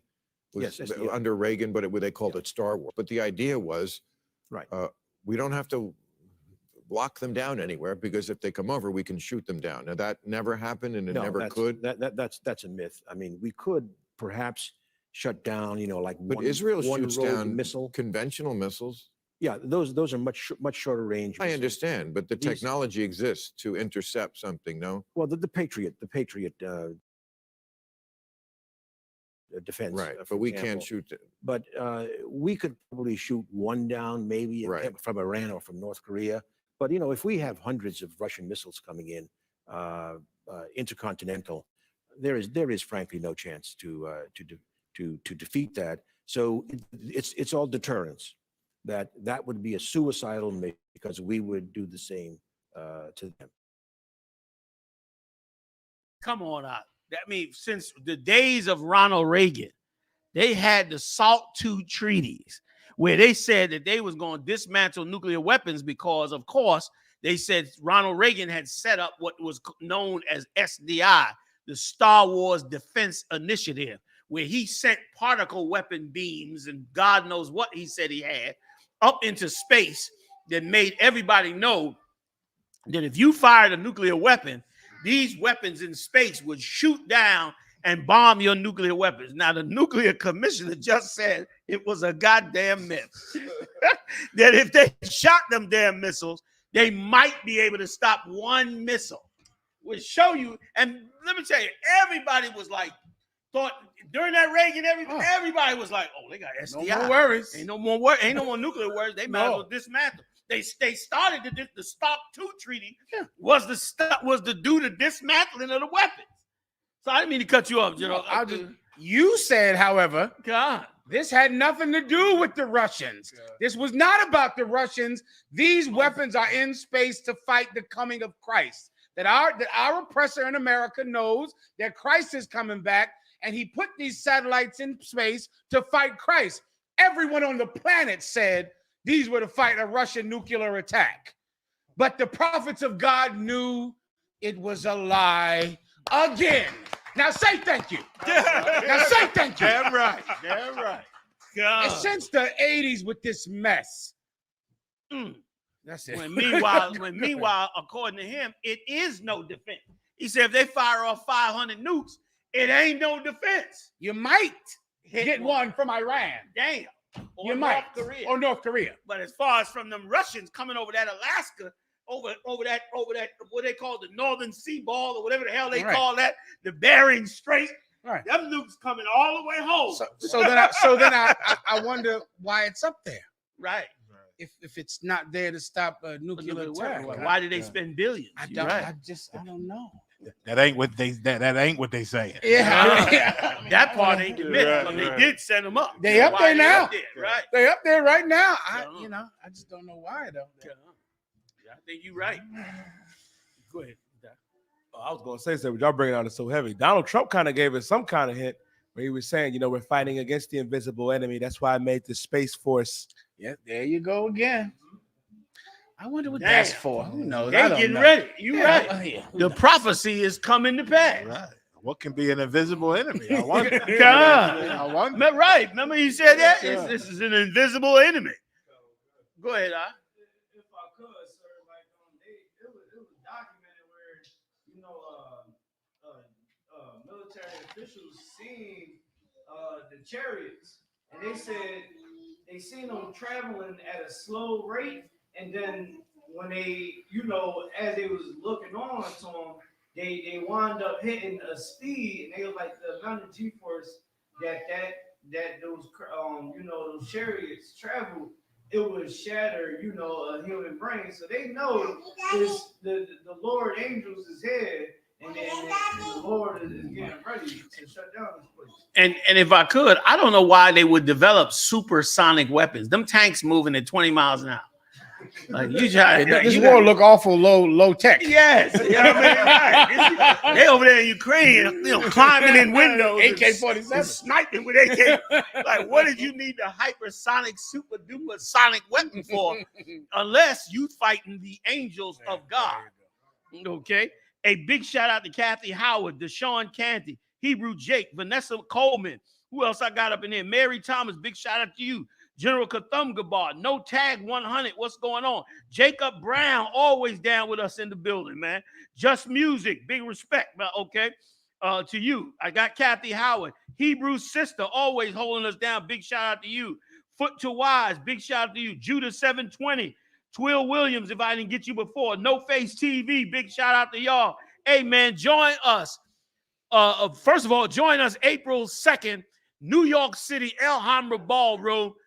Captain Tazaryak is going toe-to-toe, okay, with Malik Shabazz of the new Black Panther Party. And it's going to be a hit. This one going to be a heavy hitter. So come check that out. That's going to be beautiful. Join us, of course, April 14th, 15th, and 16th, Cocoa Beach, Florida. We doing it amazingly insane. We coming in from the worldwide zones, and we're going to have the Passover like you never seen. You're going to get to check out. Big shout out again to Cat McCod and the entire Hebrew Academy team for doing an amazing job. You're going to see some brothers that's got some serious discipline and order, man. I want to thank the heavy hitters, General Muhammad, General Mayat, Pat McCod up in here, my man Morah, Yedai, and Ibad, and all the other brothers up in the building with us and sisters. And the water sister, it was you that cooked that food? That's right. What's your name, sis? Aurora. Big shout out to Aurora, wife of Nakar, the mighty man Nakar, with all the beautiful babies. You got some beautiful babies, Nakar, that the Lord had blessed him with, man. Hey, y'all, I'll see y'all next time live on the UPK, fam. Shalom. Shalom, Israel. It's that time again. The week of Passover is packed with exciting events, hosted by the ISUPK and Commanding General Yohanna. On Tuesday, a deep-sea fishing trip with the generals. Arrival and boarding time at 7:30 a.m. The boat leaves at 8 a.m. sharp. Then on Wednesday, April 13th, join us for the annual lamb slaughter from 12 p.m. to 3 p.m. making sure the children of Israel have fresh lamb for the Passover. Then, after that, the ISUPK is having a fish fry from 4 p.m. until, which would lead to the scripture breakdown class with General Mahana. Then, on Thursday morning, Hebrew Academy participants will see if they have what it takes to endure the Hebrew Academy trials. Commanding General Yahanna has something special lined up for the children with a children's party from 10:30 a.m. to 1:30 p.m. Come join Commanding General Yahanna on Cocoa Beach as we renew our oath unto the Lord. Because he's supposed to understand the power of the Most High that would destroy him and will destroy him real soon. Read. That assuredly, knowing unto what oaths they had given credence, they might afterward be of good cheer. You hear that? They was of good cheer, came along with the Lord as one, and became of good cheer while tens of thousands of Egyptians died. I know y'all don't like to talk about this, but you better put this war spirit back in you, Israel. You better get that spirit back in you, man.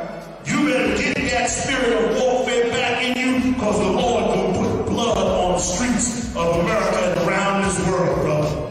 Followed by a hotel ballroom, all black and Hebrew Academy dinner from 9 p.m. to 1 a.m. And then on Friday, April 15th at 5 p.m., join us for the Lord's annual Passover as commanded in the scriptures at 5 p.m. sharp. On Saturday, April 16th, the Feast of Unleavened Bread. That's right, we're going to keep the Feast of Unleavened Bread from 7 p.m. to 10 p.m.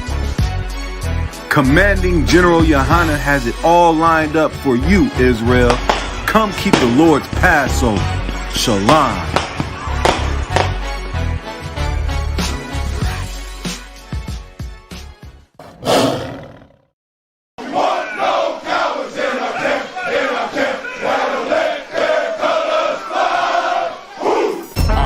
I.S.U.P.K. 53rd Annual Lord Passover.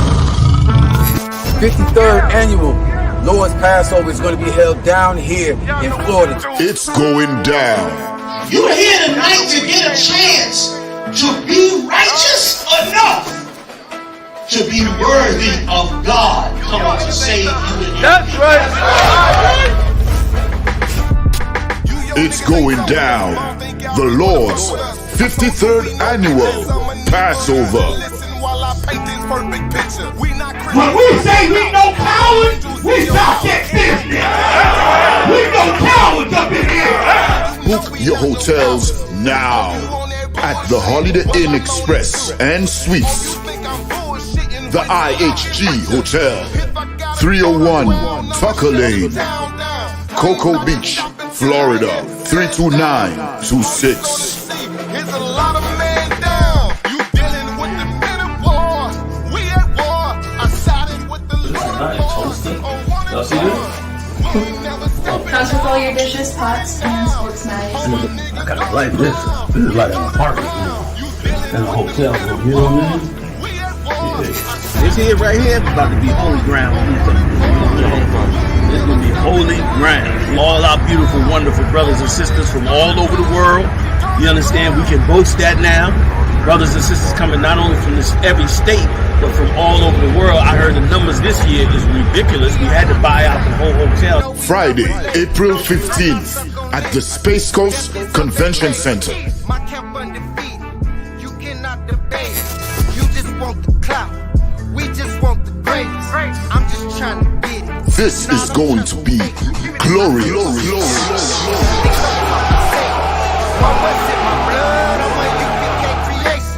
We don't give a fuck, you can see it in our faces. Got it out the mud, straight up out the base.